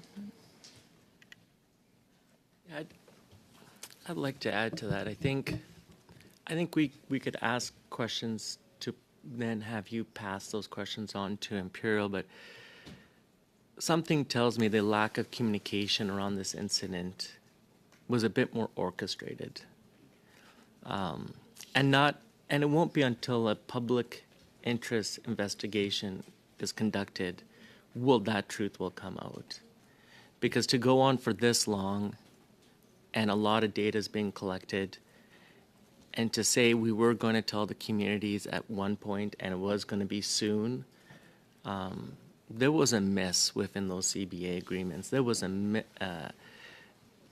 misplaced trust with the industry to self-regulate themselves and to be forthcoming with information in a timely manner. Now, timely manner is a very loose term and very subjective. And I think that's where the system has failed. I think with the AER is proposing solutions to hide this water because there's so much of it. and to put them into these big, large pits and put water on it and wait for 1,000 years for these lakes to be real lakes. And this is all public knowledge, public information out there based on public reporting. And the ask based on all the communities have been, treat this water effectively so it does not continue to contaminate the environment, because this is continuous environmental discrimination in that area. And to say that we could release it into the Athabasca River and dilution is your solution, or we could put it in these pits and eventually they treat themselves, that's not an effective treatment option. To leave it and walk away and have it treat itself is not treatment. Thank you. Ms. Lepin has her hand up. Ms. Lepin, would you like to add to that? Yes, very important question, Heather. I think you need to ask the AER, what are they going to do to change? What are they going to do to stop these tailings ponds from leaking? We also can't ignore the fact that the AER regulates based on Alberta policies. What is the Alberta government doing in their update of their Lower Athabasca Regional Plan? What are they doing to do a tailings risk assessment, a tailings management framework to limit the growth and these tailings ponds from seeping? You can ask Imperial, why are they not responding to our information request, the sharing of data? We know that the release number one, that is the seepage that is going into the groundwater, is still happening today. It's been happening for years, and yet we do not have groundwater data. We do not have information to understand what PAH is. We do not have federal regulations to limit these PAHs, which are carcinogenic. So what is Imperial doing to stop the seepage? They were told in their application that where they were building the tailings ponds was not in a good location, the geotechnical information, and they have done nothing to mitigate. The AER allows for them to go on developing without mitigation and management responses to stop the leaking of these tailings ponds into our river system, into our food sources. So those are important questions to ask the AER in Imperial. Thank you. Chief Tukaro, the final word on this? I'd like to answer some of Heather's questions, or add to that, please. First of all, what we're asking for from MIXU is some certainty. One thing is the health study. We would really like the commitment from the federal government on that. And also a full review and assessment of all tailings ponds in the region. And as well, that if Canada can help the AER to regulate with guidelines for naphthenic acids, because right now the current guidelines that they use, there isn't really a guidelines. They set their own. And with that, we need to have it regulated better so our people can have adequate information that they can work with. And also with Imperial Oil, we need them to immediately provide information to make statements that no wildlife was harmed. Will they allow independent federal and MIXU monitors, wildlife cameras in their area? And also of the AER, we ask them for an assessment of cumulative impacts in the region. Thank you. Thank you very much, and thank you to all the witnesses for some very profound, disturbing, and moving testimony. I know I speak for the entire committee, Chief Adam, when I wish your father-in-law well and your family strength in dealing with this health crisis that is before you. We will break briefly to bring in the next panel. I've put in a request to see if it's possible to add an extra 15 minutes to the next segment. I'll have an answer hopefully shortly. Thank you, Chief Adam and Mr. Grigar and Ms. Davies Flett and others who have come here a long way. I know I've been up to Fort Chip in 2000. I know it's not there's no direct flight, and but it's beautiful territory, and we really enjoyed our time up there back in 2009. So thank you again, and I wish you only the best. And your input, your testimony will serve very well for the questioning of both Imperial Oil and the regulators. So thank you again for coming up. Today, Mr. Chairman, and thank everybody around. You know, Kali is a member of ACFN, and she works for our nation, and her testimony from the youth perspective gives you examples of that. They're very concerned in regards to what's going on in our community. You know, take everything down for consideration that we come here in regards to finding a solution to the problem that continues to happen today as we speak. Thank you. Thank you very much.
Thank you, members and witnesses.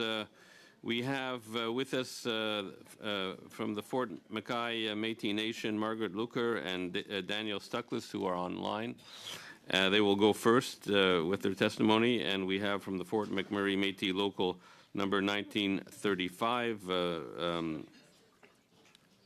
Russell Noseworthy, Timothy Clark, and again, Mr. Martin Grigar. Am I pronouncing it properly?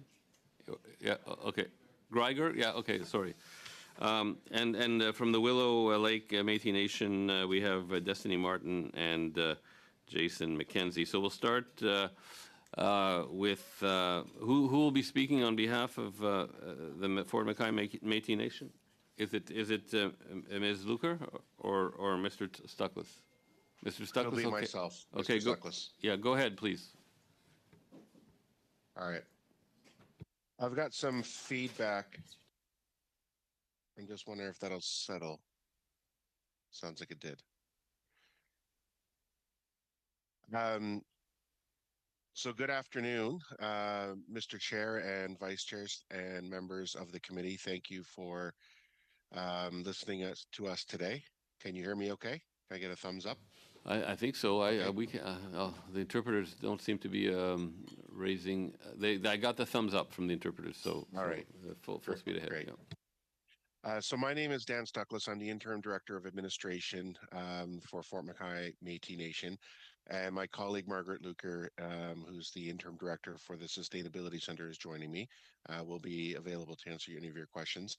Together, between the two of us, we have over 30 years experience working in this region for Indigenous communities with government and industry on oil sands issues, on cumulative effects and notably tailings ponds and tailings issues. In the view of the Fort McKay Métis Nation, the events that have transpired are negligent. This has been avoidable from the start and it should not have happened. To date, no one has been held accountable for the incident, and it is unacceptable that individuals or departments that have allowed this incident to occur are still either working on the issue or working in our region. When we met with the AER CEO, Lori Pusher, recently, I asked him who has been fired yet. I still do not have an answer to that question. And, you know, I really think it's because of the traditional coddling nature and cozy relationship between the oil sands producers and the executives at the AER. I'm not expecting much change from a captured regulator, to be honest. In fact, the AER's only admittance that anything improper had occurred was the lapse in communication in the original timing of the identified seeps in the overland flooding last spring and the continuous seepage that has occurred right up until this time in early February when the EPO was issued. Any normal person can see that this is a clear conflict of interest and that the AER is in being both the enforcement and the judge for these projects is improper.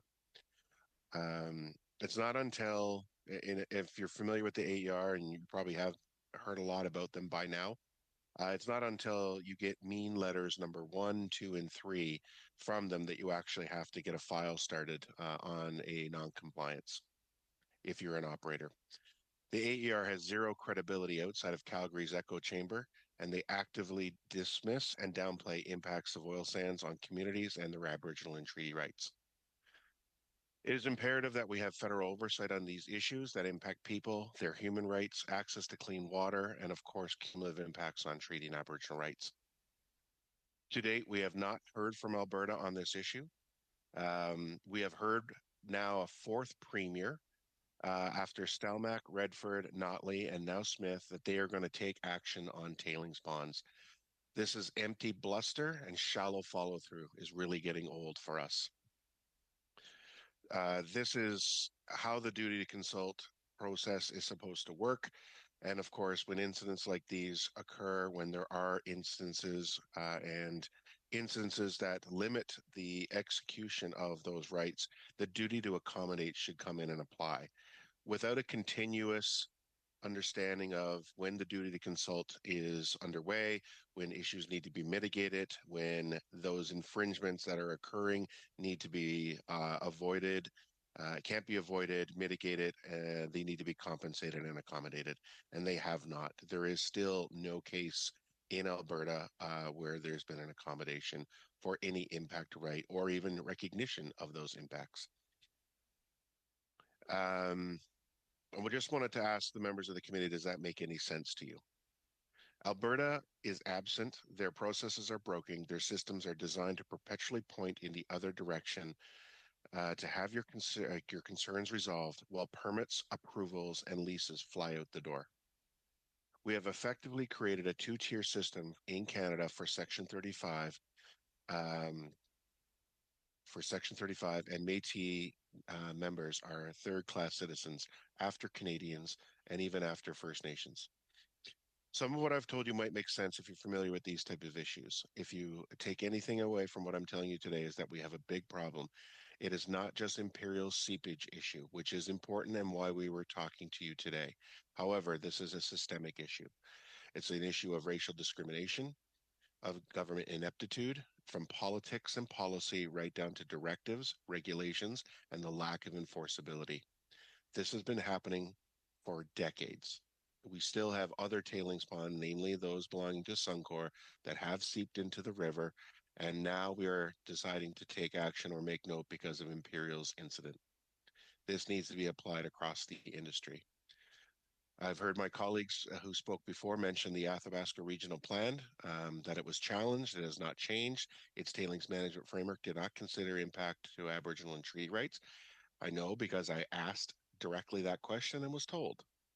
The directives around tailings have been lowered and lowered the standards. And while this occurs, we are in the middle of co-developing water discharge release criteria and regulations.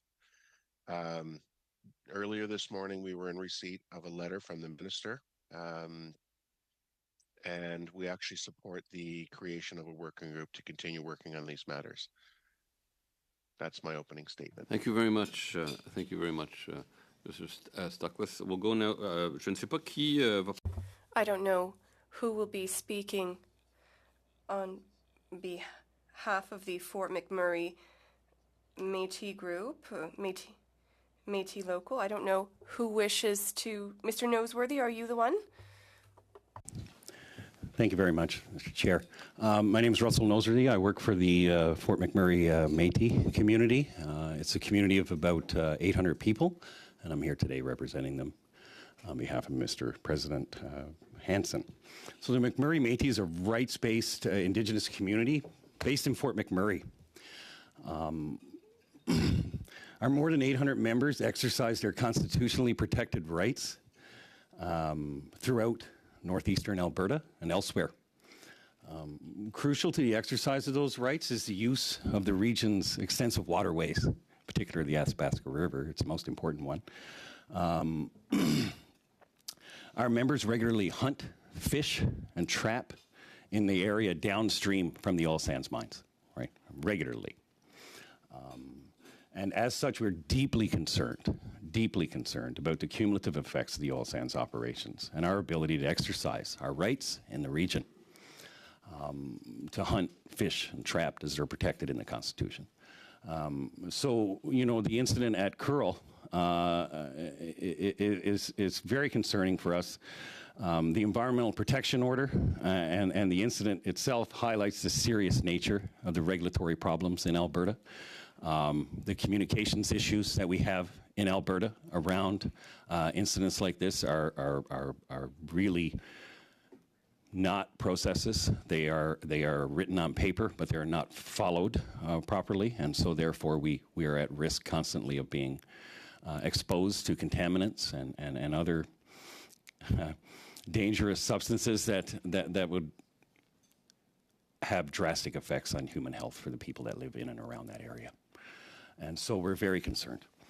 My computer doesn't want to move forward. You know, recently the federal government began a process of trying to engage with our communities in the region around the whole idea of tailings. And tailings is a big issue in our region. There are tailings ponds everywhere north of me and where I live in Fort McMurray. And so we're here today to highlight that and to stress the importance of the Athabasca River watershed for the people that are there. The Crown Indigenous Working Group was proposed as a mechanism for collaboration on the development of potential regulations for the release of water, which would be complemented by some sort of discussion about how that might impact our rights as a community and as Indigenous people living there on the river.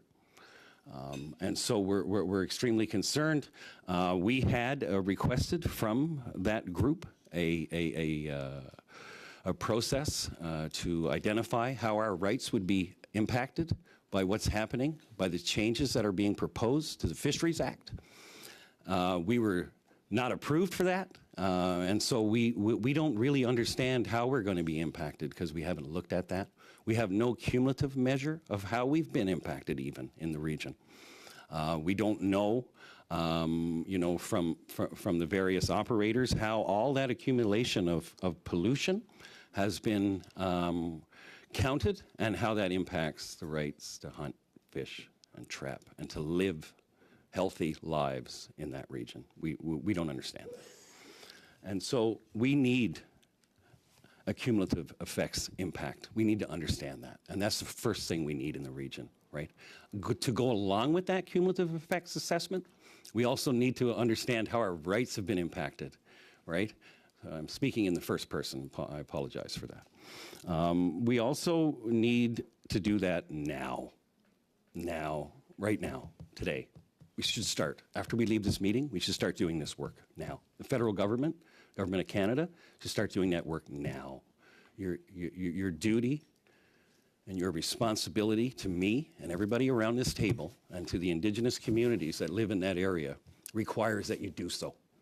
Because if you don't, people are going to have their health impacted by that. And Layla is over there and she lives in the region, and I know her dad and I knew him, all right? And so we need to work together here to make sure that we're protecting people in our region, right? Because we are protecting Canada in our region. The economic engine of Canada resides in the oil sands, right? It's not in Ontario anymore, it's in Alberta. And so we need to be responsible. We're on the international stage here. We need to set a good example. And if we don't, our children are going to hear about it. And so we need to protect this place for all the generations that are going to come. We need a cumulative impacts assessment of what's happened, and we need a rights assessment to go along with that. So those are my opening statements for today. Thank you very much. Thank you, Mr. Noseworthy. We'll go now to Willow Lake Métis Nation. Who will be speaking? Ms. Martin, go ahead, please. Willow Lake Métis Nation represents the Section 35 rights of approximately 90 citizens. The nation's administrative center is located in Anzac, Alberta, just south of Fort McMurray. The nation emerged during the fur trade era between the Athabasca and Clearwater rivers in what is now Alberta and Lac La Loche in Saskatchewan. Historically, Willow Lake was connected through kinship and economic ties to Fort Chipewyan and Lake Athabasca to the north and Lac La Biche to the south. And these connections continue today. Willow Lake Métis Nation citizens hunt, fish, trap, and collect berries and medicines on the lands used by their ancestors. These lands include trap lines like Vice President Mackenzie's, which have been in his family for several generations. Harvested resources are shared to provide for families and the community, and most citizens continue to consume traditional foods and use traditional medicines. Willow Lake Métis Nation, like other nations in the oil sands region, have experienced and continue to experience extensive impacts of oil and gas, forestry, and other developments. Willow Lake Métis Nation was first notified regarding the tailings ponds leaks by Imperial Oil Curl Lake site by email from the Alberta Energy Regulator on February 7, 2023. We then met with the AER staff on March 8, 2023 to receive an update. Imperial Oil was also contacted us by email on March 8, 2023 with a link to the company's updates on the Environmental Protection Order. Willow Lake Métis Nation provided a response letter to Imperial Oil on March 17, 2023, outlining the nation's concerns and information requests. As of April 13th, we have not received a response from Imperial Oil. This does not align with statements on Imperial's website that indicate the company is engaging with affected Indigenous communities. Willow Lake Métis Nation citizens harvest in areas upstream and downstream of the Curl site and are very concerned about impacts of the leaks on water and other aquatic resources, plants, and wildlife. Willow Lake Métis Nation continues to be connected to other nations in this region and engages in sharing harvesting activities and the sharing of traditional foods and medicines. Certainty regarding the safety of traditionally harvested foods is critical to support land use, the sharing of harvested resources, and the continuation of rights and culture. Ongoing clarification and updates regarding the impacts of these spills on the environment and harvested plant and animal resources is required to support future land use. The leaks and the delayed notifications are deeply concerning to Willow Lake Métis Nation. Willow Lake Métis Nation is in a very vulnerable position right now as we are waiting for recognition of the nation's Section 35 rights through Alberta's credible assertion process and experiences inconsistent consultation from government and industry. The leaks highlight the risk for any Indigenous nation that these incidents as these can go unreported, but this risk is especially high for nations in Willow Lake's position. It is apparent that Imperial Oil and the AER shared the responsibility for communicating these incidences much sooner. While we appreciate that the AER contacted the nation, met with us in March, and continue to update us, this incident has affected the nation's ability to trust both industry and the AER. Willow Lake Métis Nation is interested in meaningful solutions that will reestablish that trust through cooperation, co-management, and most importantly, co-reclamation to ensure truly sustainable oil sands operations. Willow Lake Métis Nation desires to find ways to address the gaps highlighted by these incidents. Immediate solutions include discussions with Imperial to ensure nation involvement in incident response and monitoring, as well as further discussions with the AER to ensure that Willow Lake receives timely notification regarding incidents within the nation's territory. Willow Lake also recommends a human health assessment to ensure there is no risk from the leaks to traditionally harvested resources, including water, plants, and animals. More broadly, these incidents have emphasized cumulative impacts to Indigenous rights in the oil sands region. Deeper understanding of those impacts needs to be achieved through a regional assessment of the oil sands, including cumulative impacts and impacts to Section 35 rights. On behalf of Willow Lake Métis Nation and its citizens, I would like to thank you for your time and consideration of our concerns. We sincerely appreciate the invitation to be here today. C'est nous qui vous remercions. We are the ones who thank you for traveling so far to come testify before our committee. And I will now give it turn to Ms. Goodridge, who will start the first round. And thank you to everyone for being here. I expected to see more of you guys on my flight yesterday morning, bright and early, but looks like you might have got a better flight path than I did. But I guess I'm going to start out. In the previous round of testimony, I asked each First Nation the date they were contacted by Imperial about the, not the initial seepage, but about the leak. And so perhaps I will start with Mr. Noseworthy, who is a very good dear friend of my late father's, and McMurray Métis, to start us off as to when you guys were first alerted by Imperial or the AER about the second. So we have a relationship with Imperial Oil, and we respect that relationship, and we have an agreement with them to confide on certain things that are important to us, right? And so today my comments will be colored by that agreement. But we were, and we have been working with Imperial Oil to understand what happened since it happened in May. So we'd received from Imperial an update that an incident occurred in May, and they were working on it. They were preparing themselves to come and give us a full debrief when the second incident occurred and the environmental protection order was provided. And so that's the truth of it. I don't know what else to say, Layla.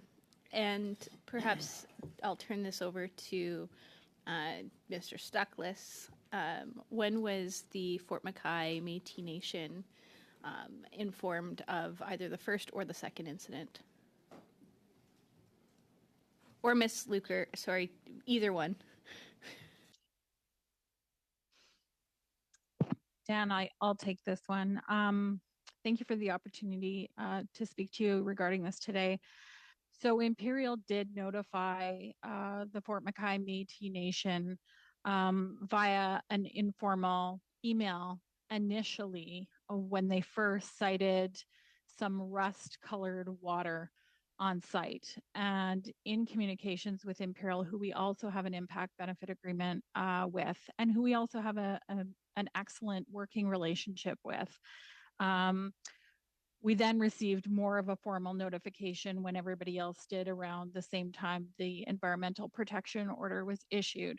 What I would like to convey about Imperial, because this tends to get a lot of the focus, this isn't an Imperial issue, it is with respect to the two incidences that we're here today because of, but the tailings issue is a much broader water process. Oil sands process affected water is a much bigger issue. What I would like to acknowledge with Imperial is that for us, and I know our sister communities have not had the same experience, but they've been very transparent with data sharing, with the ability for us to go on site and do our own monitoring. Mr. Stuckless and myself have been on site to actually see the work that was in progress to clear up the overland spill, which was the whole reason the EPO was issued, and when we all found out about the seep. So, and the same with the AER. Basically, the EPO was issued before formal notification happened, but informally there was immediate notification that there was a rust-colored water on site, and the intent, based on our discussions with Imperial, was always to follow up with that. I do also just want to acknowledge Best Barrel. My fear is that folks will look to Imperial as the cross to burn the oil sands company on oil sands issues. And the truth of the matter, as my other colleagues have noted, is that this is a 45-year-old legacy issue and not solely an Imperial issue. Thank you for that. And perhaps we can then turn to Willow Lake for the same question. So we were first notified by Imperial Oil with a very general email on the AER from the AER on February 7th, 2023. And we did not hear from Imperial Oil until March 8, 2023, with a very general email and a link to their website providing the information regarding the environmental protection order. No, I really appreciate this, and I think it's been so important to hear directly from the different impacted communities, and I know that harvesting of berries is so critically important, specifically to many of the First Nations and Métis. I want to thank Willow Lake. They took me out for blueberry picking last summer, and I still have some of my wild blueberries left in my freezer from that. And it's in land that wouldn't be very far different from this land because it grows in bogs and muskeggy sort of soil. So I guess my question to you guys with the remaining time I have would be, what questions do you want us to ask of Imperial or AER when we have them before committee tomorrow or on Thursday? So what actions are they taking to improve their communications protocols with Indigenous communities in our region? What are they doing to remain neutral as a neutral referee between the communities and the oil sands operators? Are they being neutral? I don't know. I think that there's a question around the neutrality of the regulator in Alberta, and so we need assurance that the regulator is regulating properly according to the regulation and not other directions. Merci. Thank you. And now we'll move on to Ms. Thompson for 6 minutes. Okay, I'm fine to go. Okay, so I thought it was Ms. Taylor-Roy. Okay, Ms. Taylor-Roy. Thank you, Mr. Chair. Yes, I'm not in person, and I just wanted to begin actually by acknowledging that I'm in my hometown of Aurora, where on Anishinaabe lands. And we here are part of the treaty lands of the Mississaugas and Chippewas recognized through Treaty 13, as well as the Williams Treaties of 1923. And I'm very grateful for everyone who has come out in person to talk to the committee today. And it's really been heart-wrenching to listen to the testimonies that we've heard so far today. I think the questions I'd like to ask are more about the impact that this has had in your communities, in the Métis First Nation, or the Métis Nations. And I was wondering if you could just, in the last panel, we heard a little bit about the mental health impacts of the uncertainty around this. And I was wondering if you could just perhaps expand a little bit on how this has impacted the Métis nations. Perhaps we can start with Margaret or Daniel for the Fort McKay Métis Nation first. Great, thank you for the question. I was lucky enough to hear some of my colleagues in the last session speak about this, so I won't repeat a lot of what they said. I will say that Fort McKay Métis Nation is ground zero for the oil sands, and that a rupture or tailings problem is first and foremost going to hit us long before it hits anybody else. It is a psychosocial issue that continues to play on the minds of people. It is a constant issue that comes up in every discussion we have with industry, even industrial folks who do not have the same type of infrastructure, so who don't have external tailings ponds, in situ operators, etc. What are you doing with your waste? How is it being managed? Will you maintain it on site? Can you keep it in a natural environment so my area, my lands are protected? It is a constant. You add that constant stressor on top of other social issues like residential school survival, 60 Scoop. You have a stressed community that continues to be stressed now about lands that they've used for, centuries or millennia.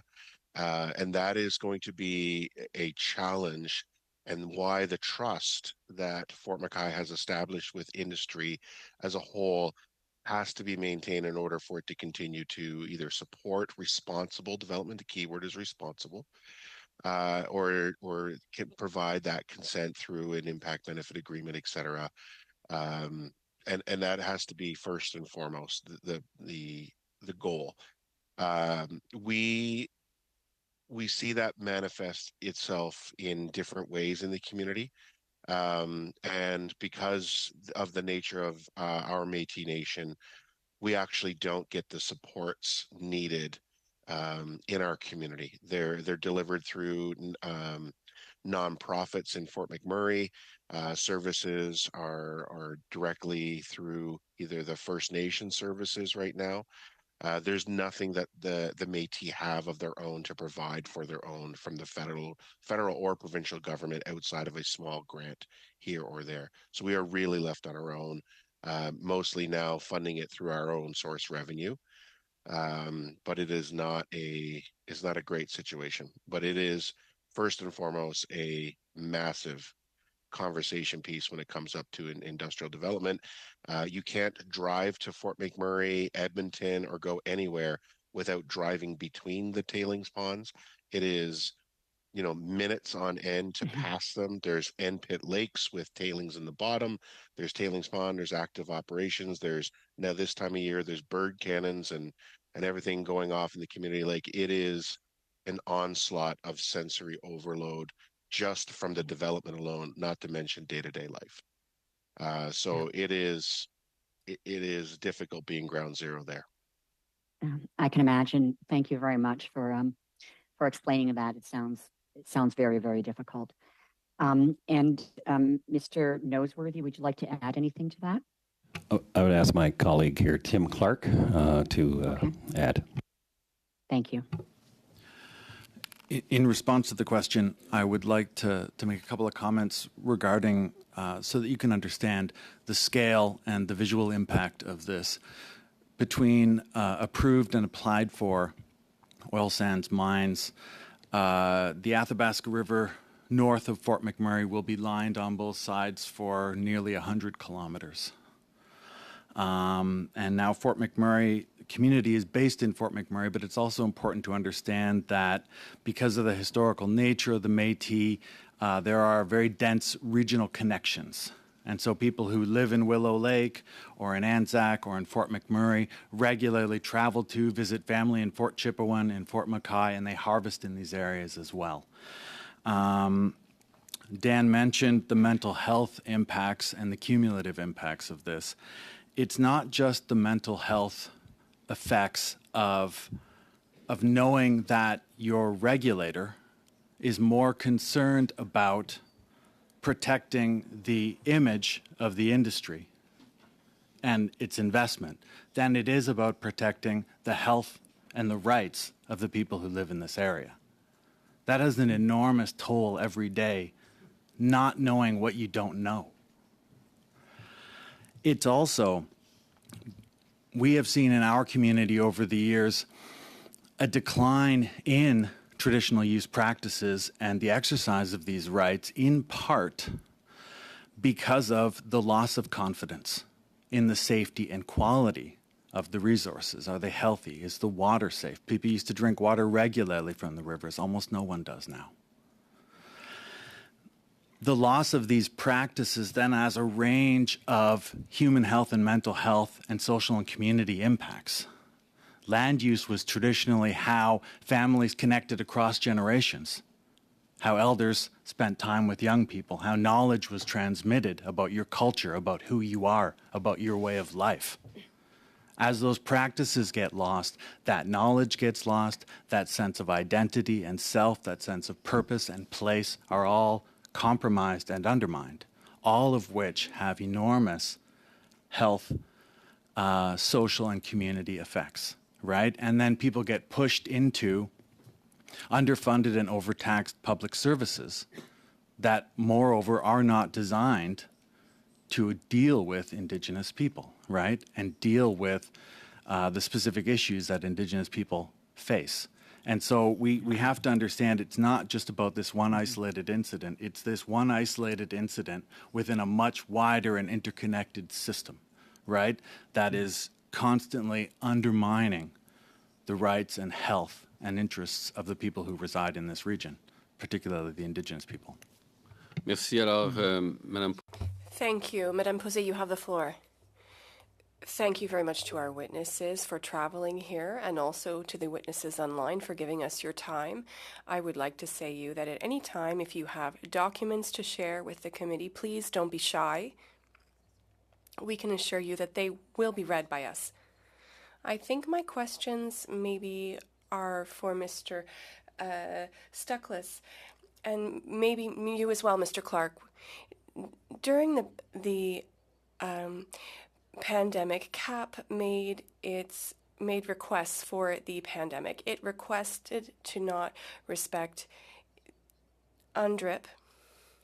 It also asked to not inspect current oil operations. So my question is the following.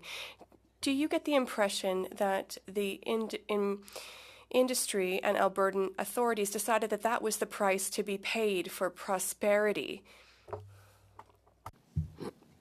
À qui vous adressez la question? Who was the question for? Well, I wanted to start with either Ms. Locker or Mr. Stuckless. I'll jump in, Dan.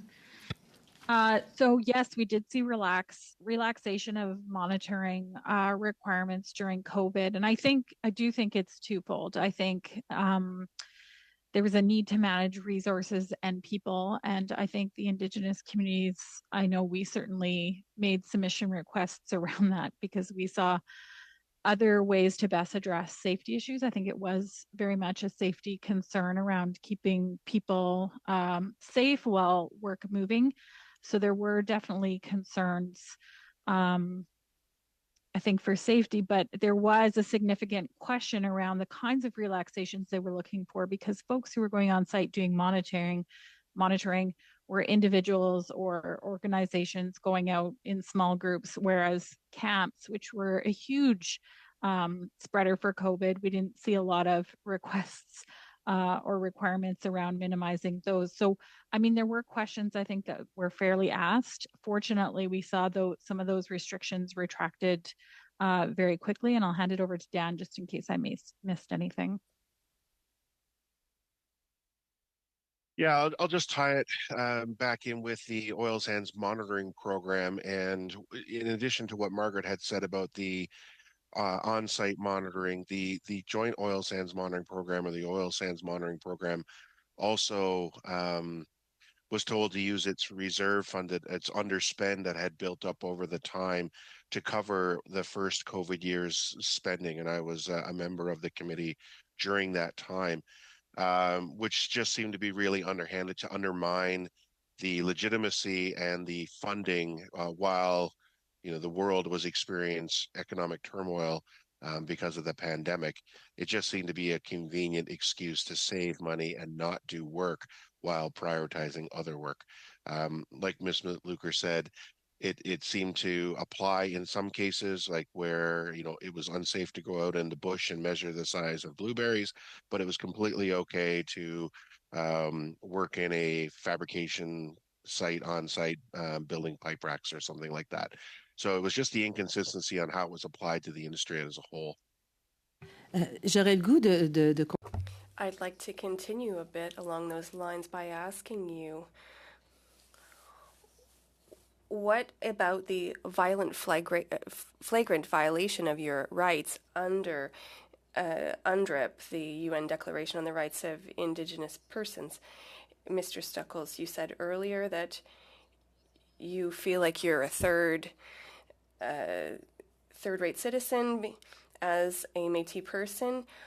What do you think about the violation of your rights? So I just want to clarify, I'm actually not Métis myself, but work for the Métis community. And in our cases during the pandemic, whether it was the forest fire in Fort McMurray, you name it, having worked for both First Nation and the Métis, the departments in Indigenous Services Canada have assigned emergency personnel to First Nations when tragedy occurs, or when a storm or an event happens, even naturally, where there's communication between the first responders, the offices that are responsible for dealing with the emergency, and the nation. I'm sorry. I'm just going to jump in. We said that there was no communication, that First Nations people were asking to be consulted and weren't, that all of the collaboration proposals were rejected. So there's a real problem about the respect of your rights. So perhaps I would now turn to people here in the room. How do you process all of this? What's the next step on this file, given the flagrant lack of respect for your rights?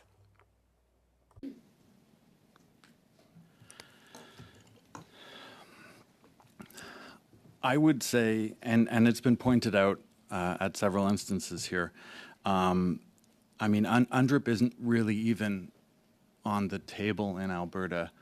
Dan mentioned there is a multi-tiered sort of hierarchy of rights that exists within Alberta, but also across Canada.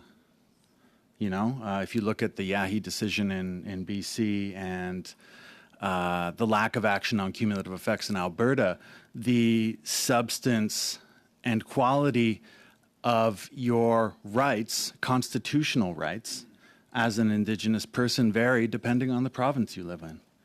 And I don't think that is either the spirit or the letter of our Constitution. I can't imagine many of the rights that we all enjoy as Canadians varying so greatly depending on where we live or our ethnic background.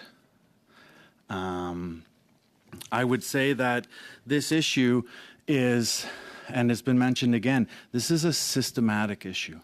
It's not an issue of just saying to the AR, well, how are you going to improve your communications protocol? Because you should have communicated earlier. This is a systematic issue that covers a range of areas, from how impact assessment is conducted, how the duty to consult is discharged, how liabilities are managed in the energy sector, where you have this chronic and systematic regulatory capture is the word, but in the sense that the regulator is constantly pulling the direction of the conversation in the interests of the regulated parties rather than the public interest. And the real question that we need to get at here is what can be done to change this in Alberta?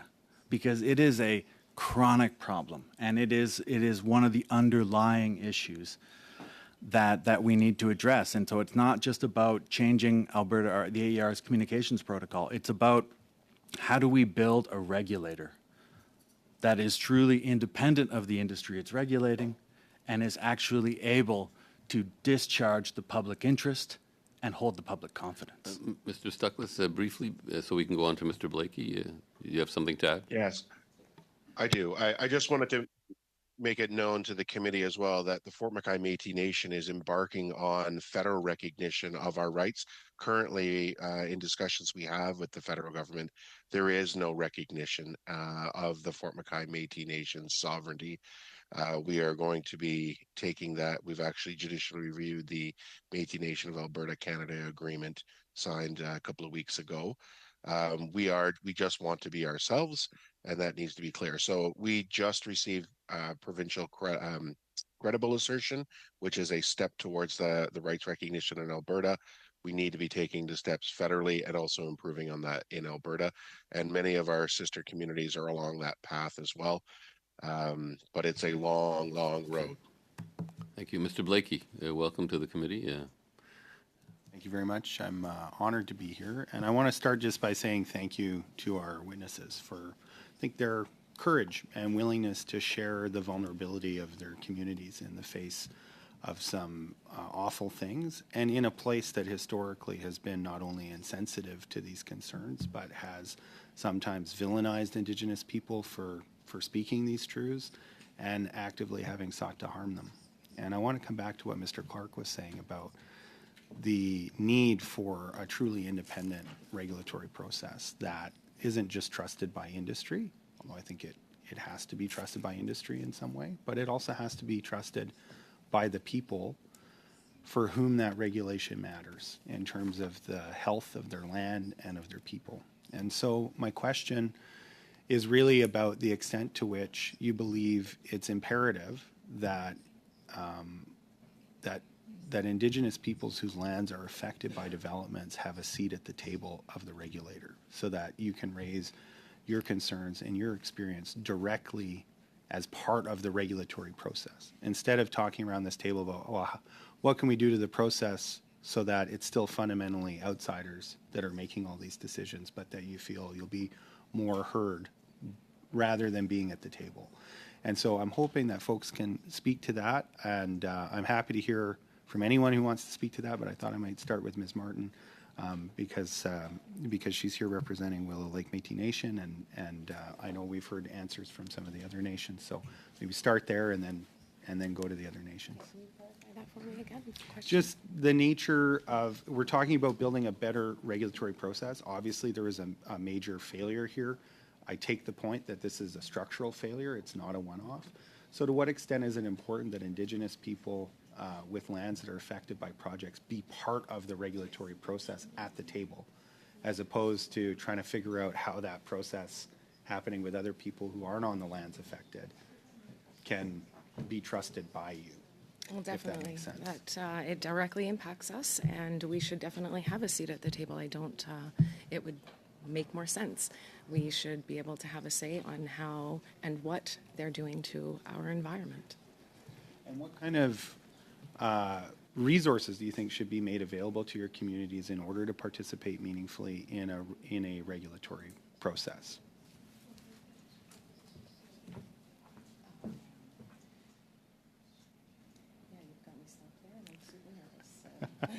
Well, that's okay. I'm not trying to put you on the spot. If anybody else does want to jump in, I welcome that too. But I guess the question is meant to recognize that it's one thing to say, okay, we want your opinion, but if you don't have a history of participating in a regulatory process, then presumably there's some learning and there's some supports and and there's resources that are required in order to do that in a good way, right? I'll jump in. Having done regulatory in the region for several years for several of the communities, I think it's essential the communities are at the table with the regulator. One of the things that disturbed me most about this incident, and again, will reiterate that Imperial approved a full technical review, joint review, some on-site monitoring. We were allowed on-site.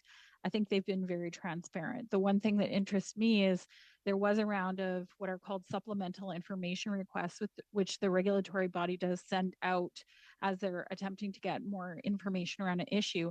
That was the one thing we weren't provided. And the response from Imperial was that the AER did not want to release it. And I said, well, that's ridiculous because I can pay $25 and FOIP it publicly. So there isn't a trust with the regulator. We've said it.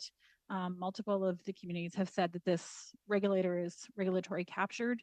The other concerning comment that they made with us when we met with them is that, and more to your question, communities have been engaged in regulatory processes for years as they've stood up their own, regulatory bodies and entities to be able to address this.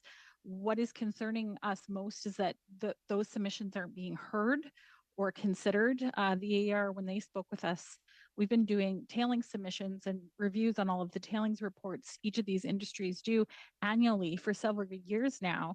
And the AER was advising us they've never seen those. So I think how the reviews we are doing are getting conveyed, the lack of transparency, I think it's important to hear it right from the community's mouths because we are engaged and we are responding to that. In terms of capacity, I think there is capacity in the community to do that, but certainly funding and the resources to be able to be a part of those is always welcome. We're always very limited, and there's entire departments at the regulator, the Alberta Consultation Office, federal and provincial, and we're usually small departments trying to address multiple issues at any given time. Mr. Stuckless? Yeah, I just wanted to add, I don't think any of us want to waste our time working in a baked system either. So if you're going to put your time in, whether it's a regulatory process or through the consultation process, working with industry, we are there to find solutions to complex issues. Most of the times our suggestions are provided. They are not, we're either told they're not regulatory requirements, even though they may address a concern.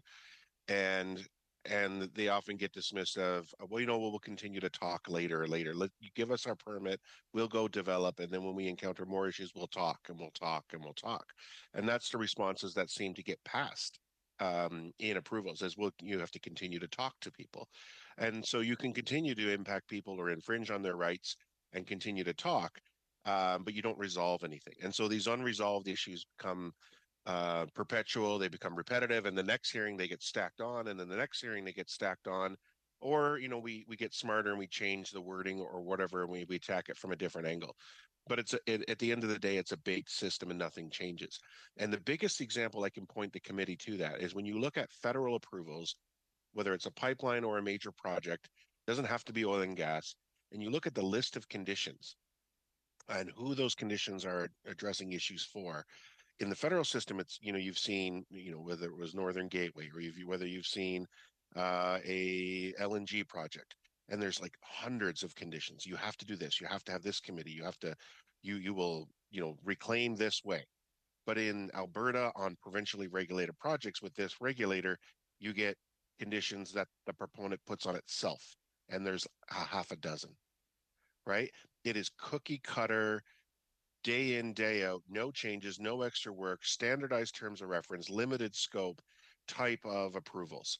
And so you can't actually address concerns by perpetually talking about the issues that you're not going to concern. So I'm at the point in my career where I don't even want to play.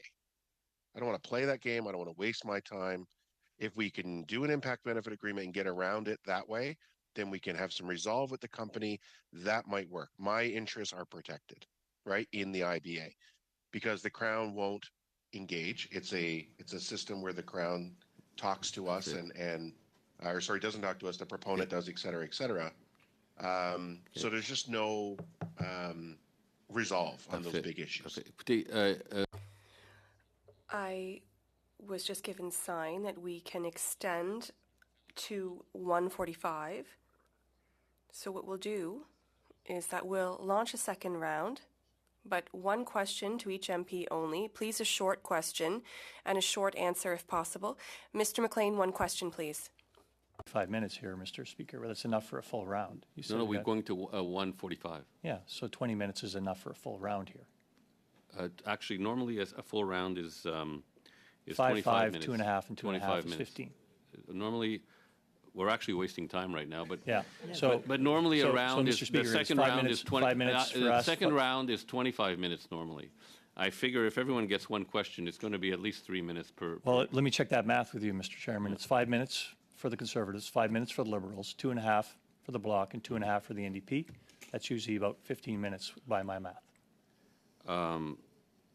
Sorry, 3 minutes? Are you saying 3 minutes each? 5 minutes each? 5, 2.5, 2.5. That's how the second round goes. No, but with the second round is 6 questioners.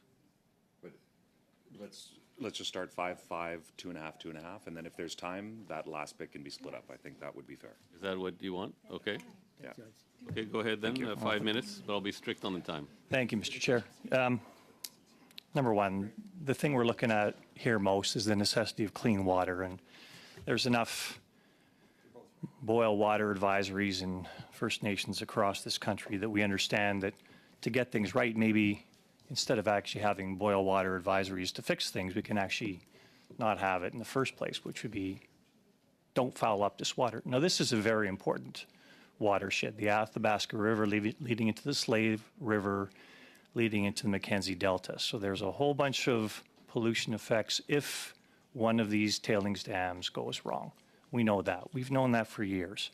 And many of us have worked on technologies to try and assess the problems associated with this tailings ponds issue and make sure that they get remediated much more quickly than they have to this point in time. Clearly, not enough progress has been made on implementing the technology that would actually fix this.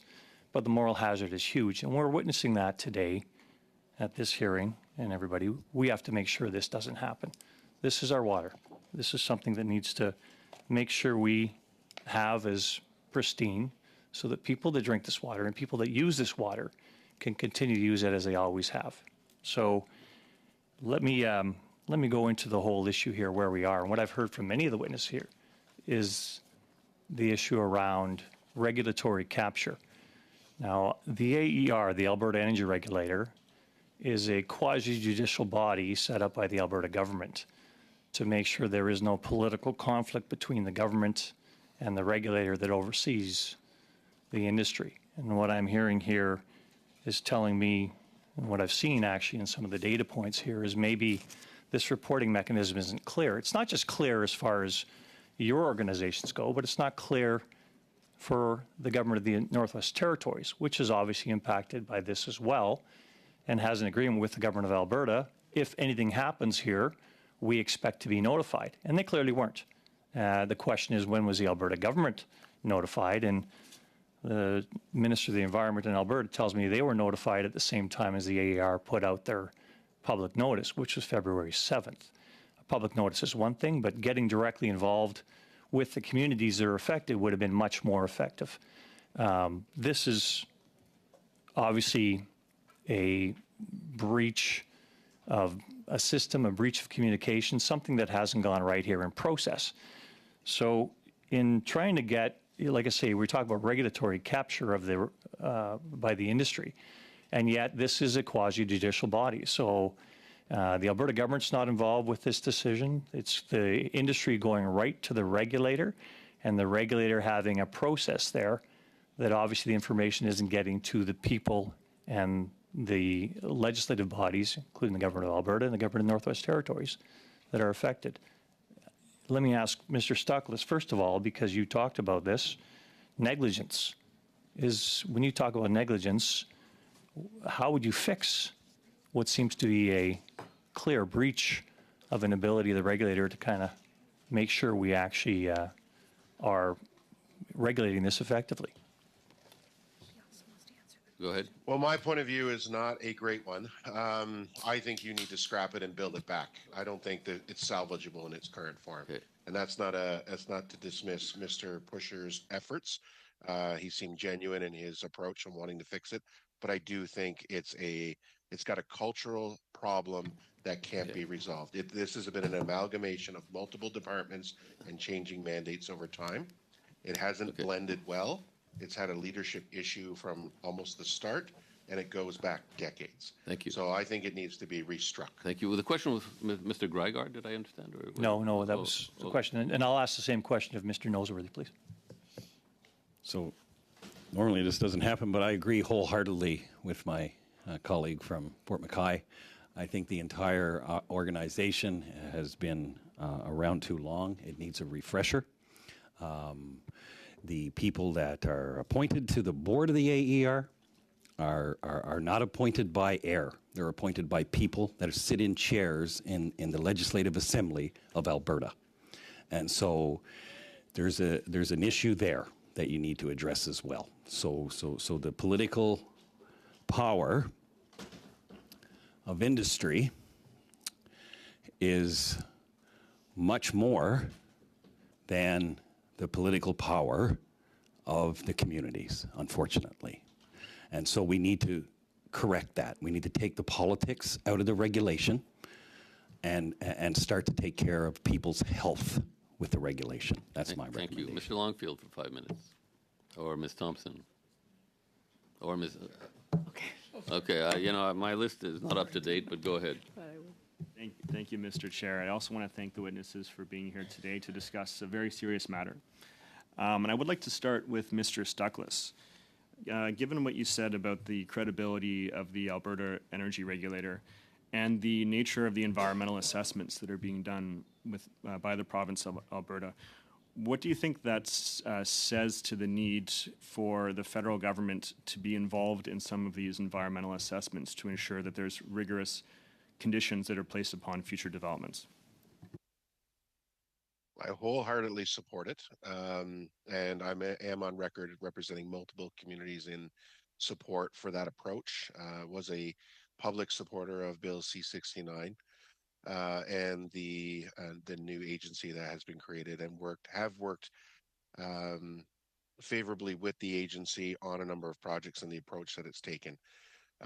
Will point out a little bit of potential conflict in that I'm also a rostered panelist and had been before the creation of the new IAC. But it is how I see it being done and done correctly. I haven't been appointed to any panels yet. I hope to be, and this is something that I've started to do in my profession that I've really enjoyed. So I am passionate about the issue. Thank you. On a related note, I would like to pick up on something that Mr. Clark mentioned earlier about the Leahy decision in British Columbia. And that was a fellow Treaty 8 First Nation, which brought a legal case to have, based on the cumulative impacts of natural gas developments within their territory, reaching an extent that they were no longer able to practice their constitutionally protected right to trap and to hunt.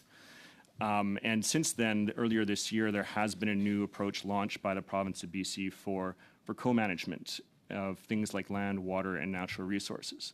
I was hoping you could speak a little bit more towards the importance of a similar approach for nations in Alberta, Treaty 8 nations, and maybe why that hasn't happened as of yet.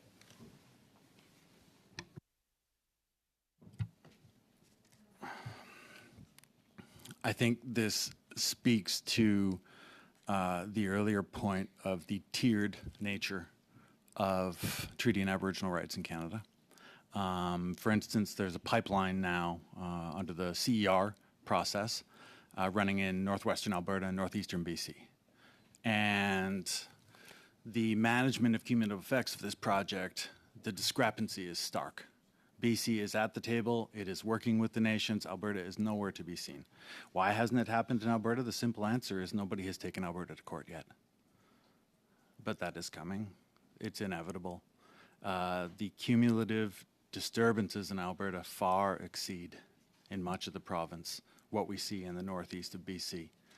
The thresholds that were identified by the BC Supreme Court and Yahi are unquestionably exceeded in much of Alberta.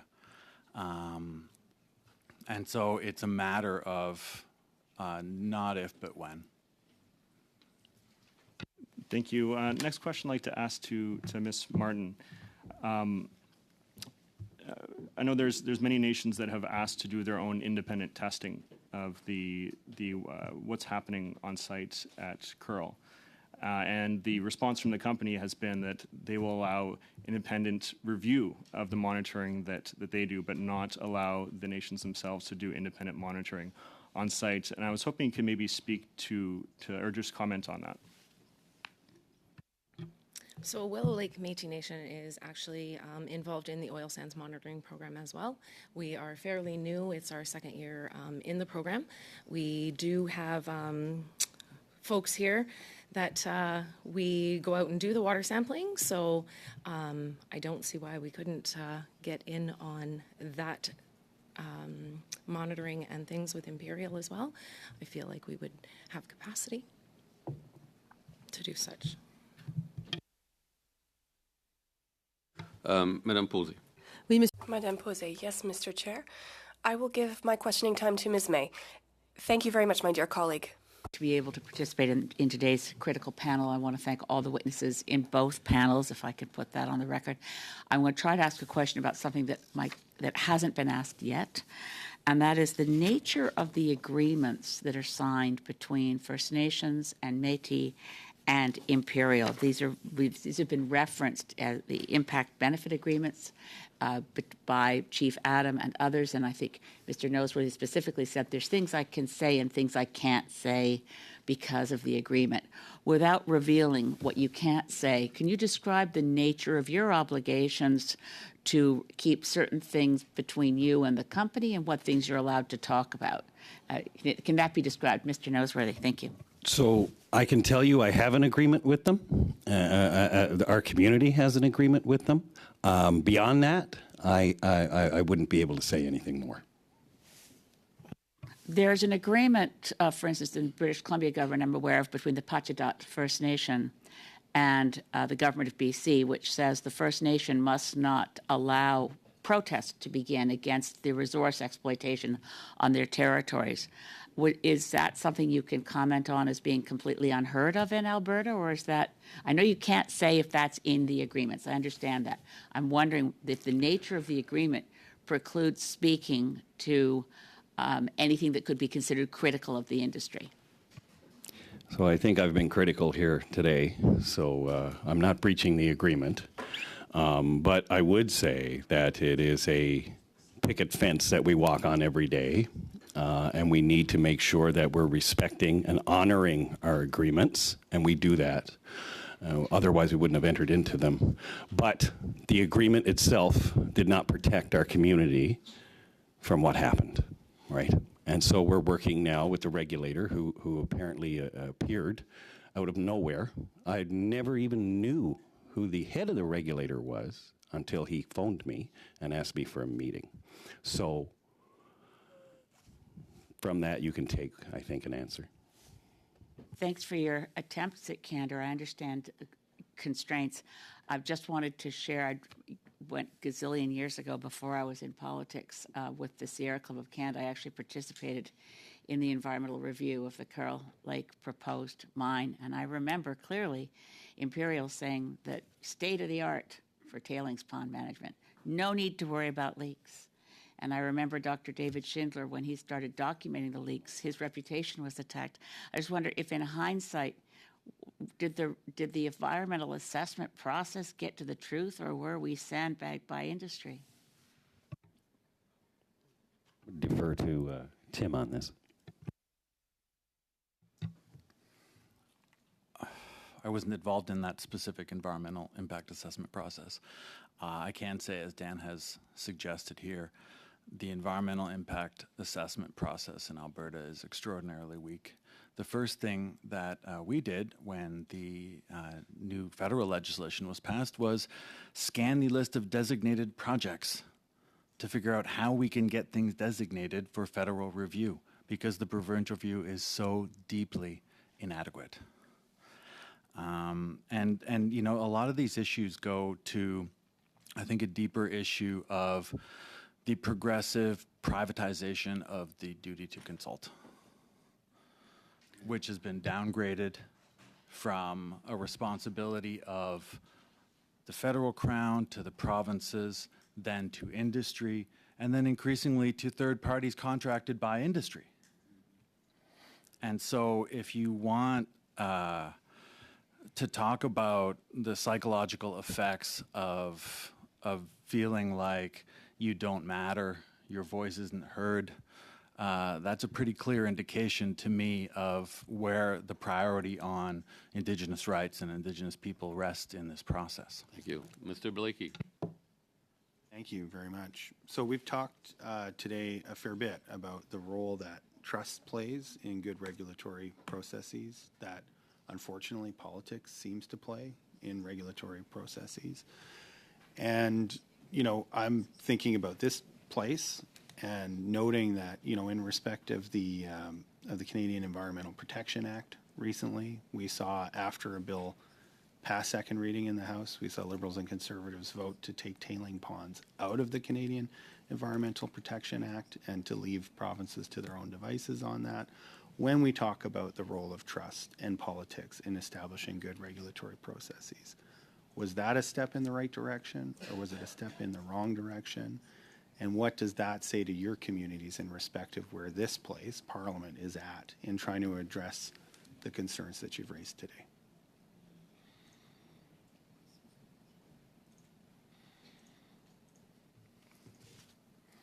Well, I think, if I can answer, I think that comes down to leadership and not politics, and the lack of leadership at times. And it's not till a sensational issue like this gets out of hand and gets media attention that people may reevaluate those decisions. It is first and foremost a leadership decision, and the jurisdictional issue and the tiered consultation processes that we're left with are not helpful, particularly at times like this.